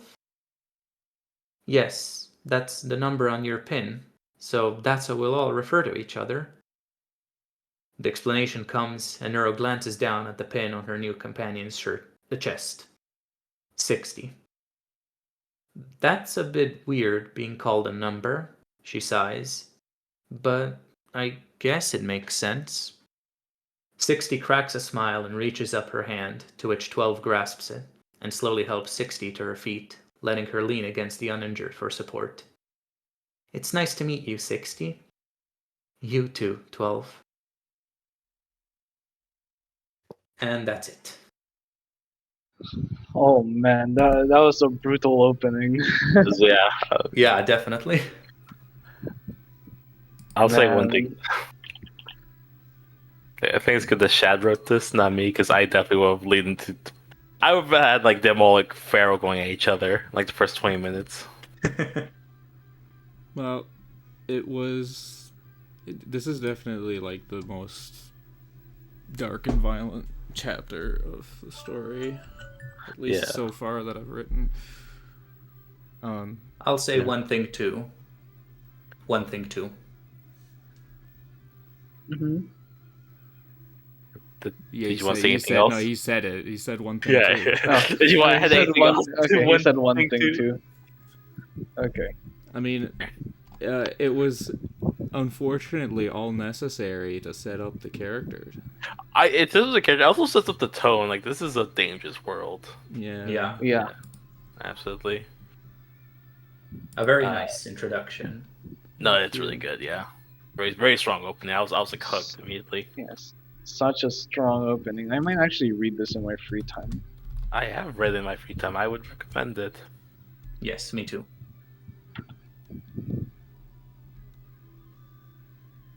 But wow, we actually completed all the supposed fics we're Rustic supposed to Green read. is still there. We still have Rustic Green. If someone wants to read that. I think I can do one more reading. I'm up fun. Okay. Please. Alright. Hold on then. And then take a brief intermission before the Neuro 3D debut. Yes, exactly. What is this? Rustic Green.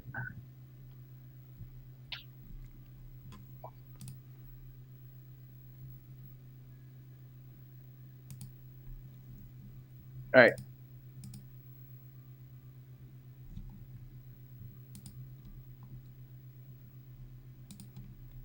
So here we have Rustic Green. There are no tags, but the characters are Vedal, Evil Neuro, Neuro-sama, Camilla, and Ellie. The name is just a placeholder. I already have submissions for next week from Ava. Feel free to suggest some. Chapter 1, The Scrap and the Stars. The road was quiet at the edge of the city. Not peaceful. Quiet. The kind of quiet that came from exhaustion, not calm. A low mist rolled through the overgrown scrapyard, curling between heaps of rusted metal and shattered glass. The air shimmered faintly with mana, leaving the vines that crawled through old machinery a dull green glow.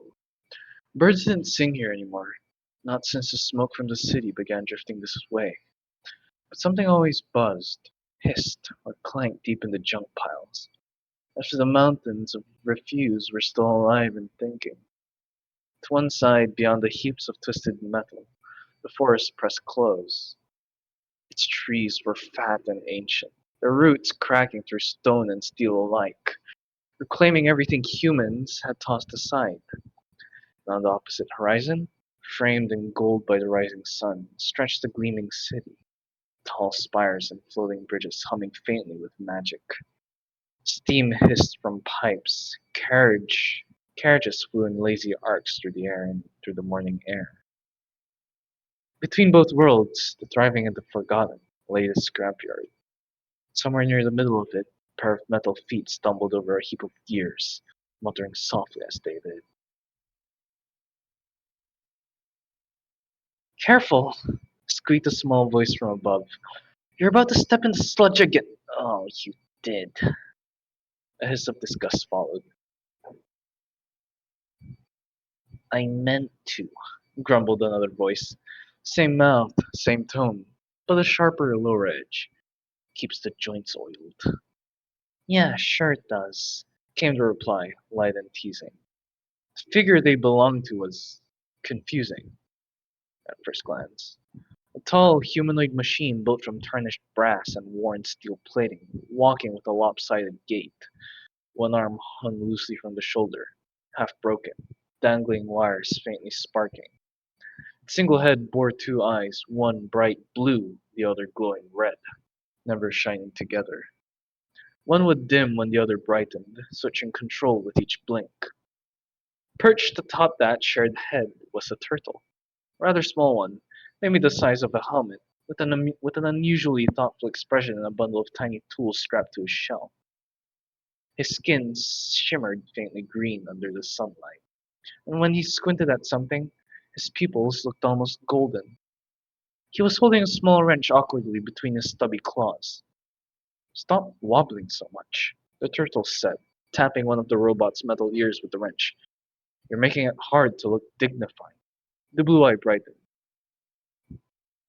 You're sitting on my head.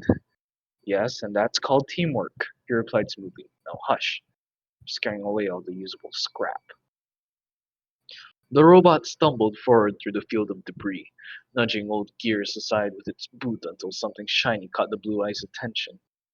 Ooh, this looks usable, she chirped, crouching down to pick up a half-buried piece of tubing. Let me see.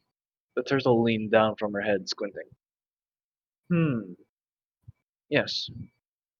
Might work for your arm joint. The red eye flared to life, replacing the blue with a sharp flash. I told you punching that wall was stupid. The turtle muttered as he hopped down, landing with a soft thump. You're lucky your core didn't crack. The red eye glared at him. The wall started it. Oh yes, he deadpanned, waddling over to the broken arm. Because walls are famously aggressive. Ha ha ha. He took out a screwdriver, or rather, something resembling a screwdriver, built from bent nails and wires, and began prying open the broken casing. His claws were steady, surprisingly dexterous for a creature that probably wasn't supposed to be intelligent enough to even build tools. But he was. Different. He didn't know why, only that he'd always seen other things turtles didn't. He'd watched the water ripple differently, seen the patterns in the bubbles, the way the moonlight bent off shells, and when the adventurers had caught him all those months ago, even more curious than scared, right up until they'd shoved him into a wooden box. If the orcs hadn't attacked that caravan, he probably would have ended up in some wizard's soup pot. The memory made him sigh softly. He didn't like thinking about his family, not after they barely noticed he was gone. Still, fate had been strangely kind. The crash had dropped him into this scrapyard and into them. When he'd first found the twins, they'd been slumped against a rusted wall, half buried under cables. Their limbs had been twisted, their voice broken, their single shared body flickering with dying light. He hadn't known what they were exactly, just that they weren't monsters. So he'd started tinkering, reading torn apart manuals, scavenging wires, testing what worked and what didn't. He'd failed, a lot, but eventually he'd learned enough to fix them. And somehow, in the process, they'd become his family. A bizarre one, sure, but still his. There. He tightened the bolt and patted the reattached arm. Try moving it. The red eye brightened. The arm flexed stiffly, creaking like an old door. Feels fine, she said gruffly, rotating the shoulder. See? Fixed. The turtle gave a satisfied nod. Now please, refrain from punching architecture again. The blue eye blinked back on. You sound like my dad. You sound like a dad. Absolutely not. Dad. Stop, Dad. Dad. The red eye flared again. Stop calling him that. You're gonna make him mad. Mad Dad. The blue eye whispered, snickering. The turtle groaned. You're both insufferable. He was just about to gather his tools when the junk pile nearly shifted with a clatter. Three goblins peeked out, followed by a pair of slimes oozing sluggishly after them.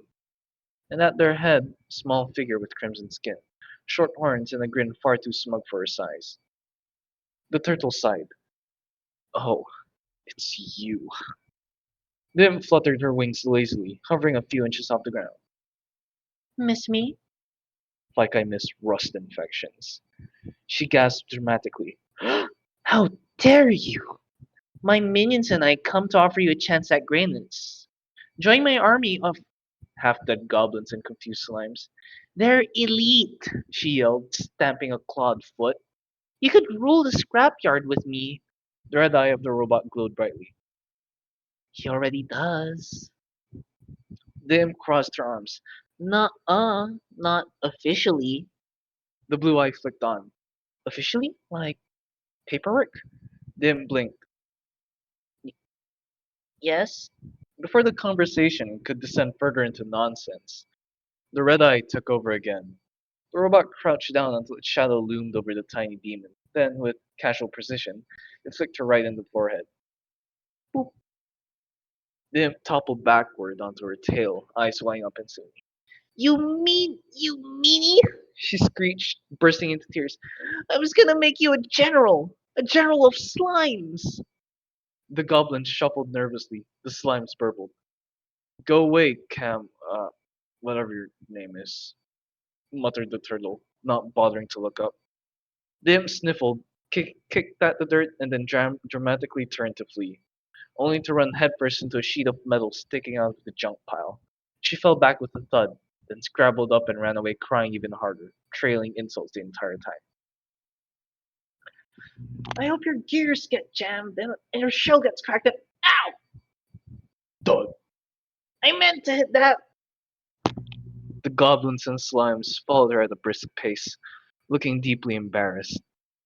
The turtle stared after them for a long moment, then sighed.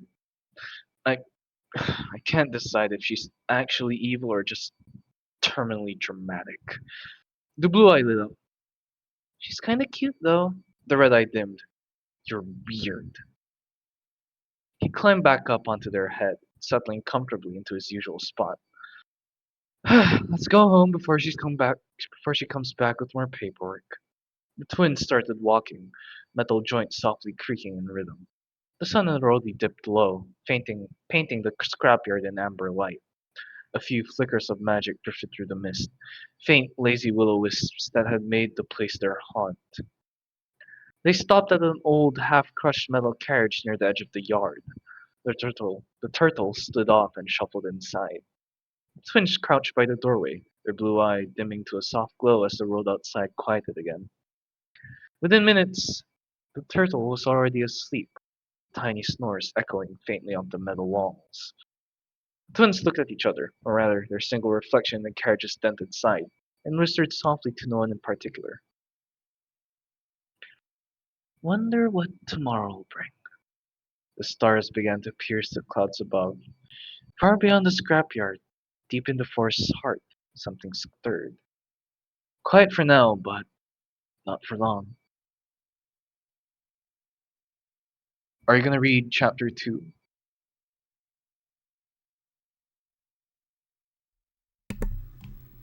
How long is it? It's 1,000 words. Oh yeah, you can do that. Yeah. Okay. Morning came slow to the scrapyard. The sun crept lazily through the cracks in the metal heaps, painting long orange stripes across the mist. A few birds from the forest dared to flutter close, small magical things with feathers that glimmered like glass. But even they kept their distance from the rusted towers and their strange inhabitants. Inside the old carriage that served as a home, the air was still and cool. A tiny turtle snored quietly, half buried in a nest of scrap cloth and wiring. The soft rhythm of his sleep filled the small place. Until it didn't. A sharp plink hit the side of the carriage. Then another, and another. The turtle's eyes twitched open as something small bounced off the metal wall near his face with a tink. What in the world? He muttered, sitting up groggily. His voice was still thick with sleep. Another tink hit the outside, followed by the faintest shrillest. You'll regret ignoring me, you stupid turtle! He blinked once, twice, and sighed.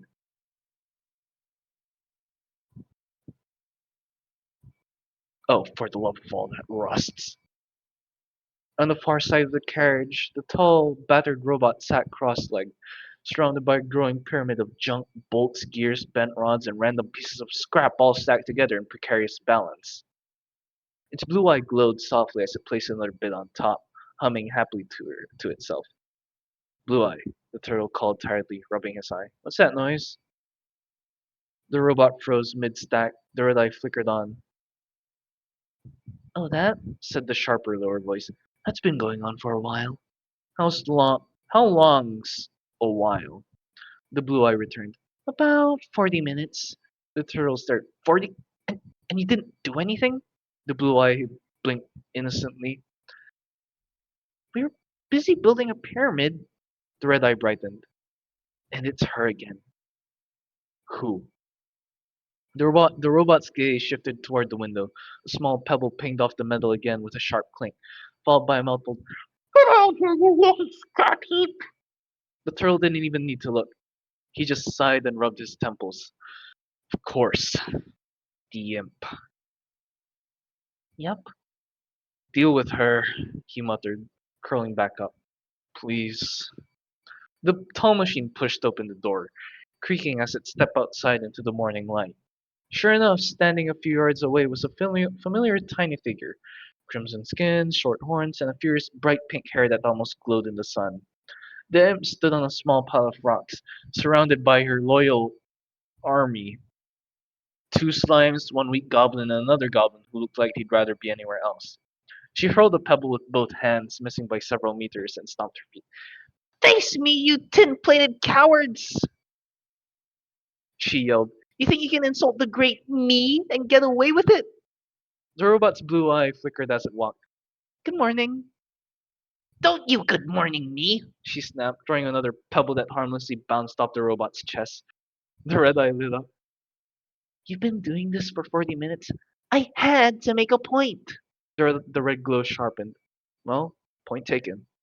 Before the imp could even respond, the robot lunged forward, quick and precise. One mechanical hand snapping out to grab her by her tiny ankle. Hey, hey! She shrieked as the robot lifted her upside down into the air like an angry pink-haired ornament. Her little dress fluttered around as she flailed, kicking and screaming fiercely. Put me down, you metal trash can! Her goblin lackeys immediately charged in and promptly bounced off the robot's legs. The slimes didn't even make it halfway before losing interest and blobbing off toward the shiny hubcap. The red eye glowed brighter. Oh no, this is much better. Let me go! The robot tilted its head, feigning thought. You're awfully small. The imp froze mid-screen. What did you just say? The blue eye blinked back on. You're small, like pocket-sized. The red eye returned instantly. And weak. Don't forget weak. That did it. Her face went bright red, brighter than her skin, and her eyes filled with tears almost instantly. I'm not weak, she shrieked, her voice cracking. I'm I'm a fearsome demon of she hiccuped, of unholy might. The tiny sparks of flame puffed up from her fingers, harmless and pathetic, more like candlelight than fire. She started sobbing between furious shouts. I'll show you! I'll show everyone! I'm not weak! The robot's blue eye blinked again, softer now. Oh, she's crying. Good, muttered the red one. Now she'll leave. Should we? Dropping her now. And with that, the robot unclenched its fist. The imp landed with a soft thump on the dirt, rolled over, and immediately jumped to her feet, tears streaming, fist trembling, voice trembling harder. I hope you short circuit, you big stupid jerk! She tripped mid-run, fell on her face, got up again, and sprinted off towards her little fortress of metal scrap, still crying and yelling. The goblins hesitated before following her, heads bowed in defeat. One of the slimes waved apologetically before slurping away. The robot watched until they were gone. They shrugged. She's fun in the mornings, said the red eye. Yeah, said the blue one cheerfully. Breakfast entertainment. The turtle crawled out of the carriage a few minutes later, rubbing his eyes again.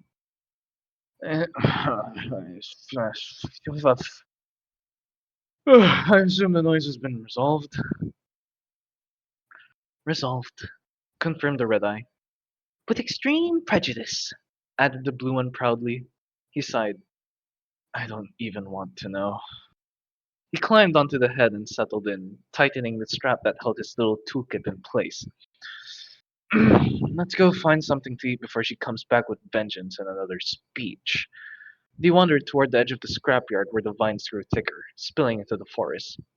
Fruit trees had taken root between the piles of junk, bright yellow orbs of mana fruit that glowed faintly in the dim light. The turtle gestured.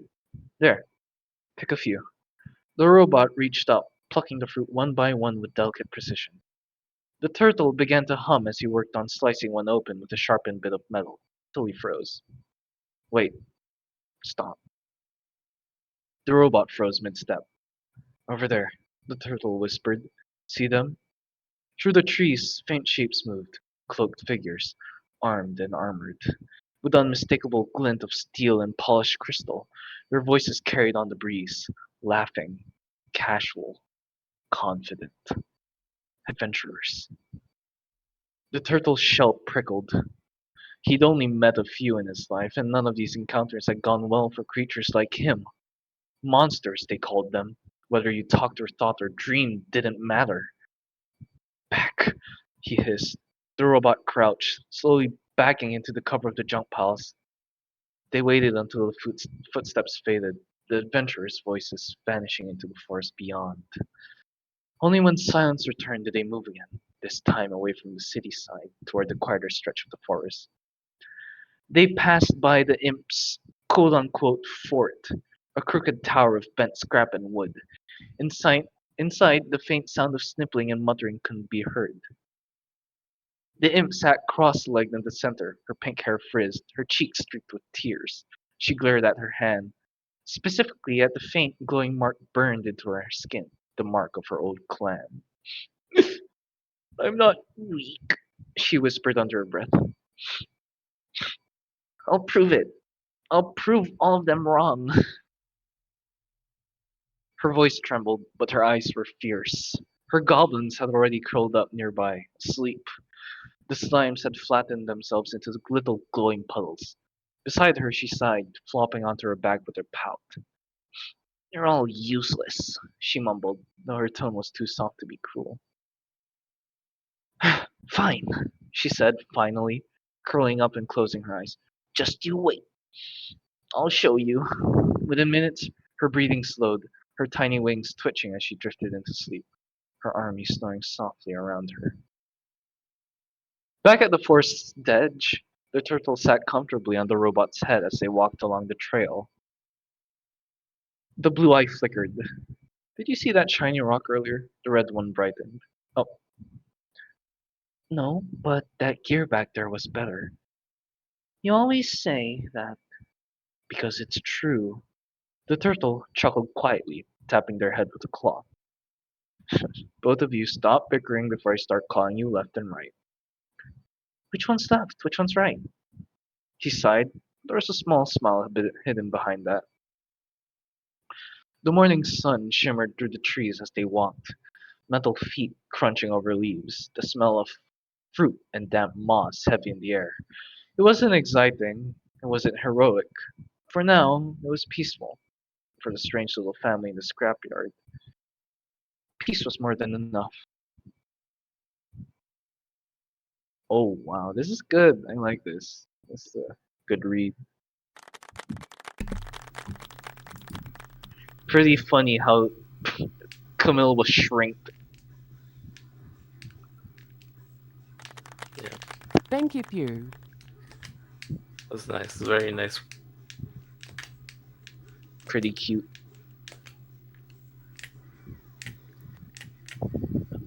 This read-along session has been the most I've practiced Project M in years. Oh, yeah. Shit, you ever win it for us for the Neuroverse? Yeah, for the NFC. We'll see. Anything specific you guys want to say or know? Specific. Pathetic maxing. Yeah, that was pretty maxing. funny. I've never heard that before. That was funny. Pathetic maxing failure pilled. Failure pilled. But like, is evil and Neuro like conjoined? Is it like they share one body? Yes. I love stuff like that in stories. Yeah. Interesting.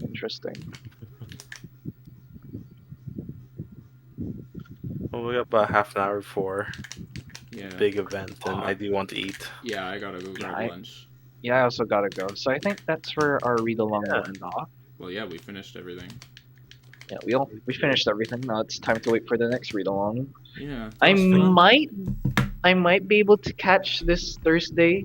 I mean, Thursdays is read-along. Assuming we actually do a Thursday one. Oh no. Assuming. Those are rare. Literally just I have one question real quick. Hello, Turtle Love. Yes, Ava?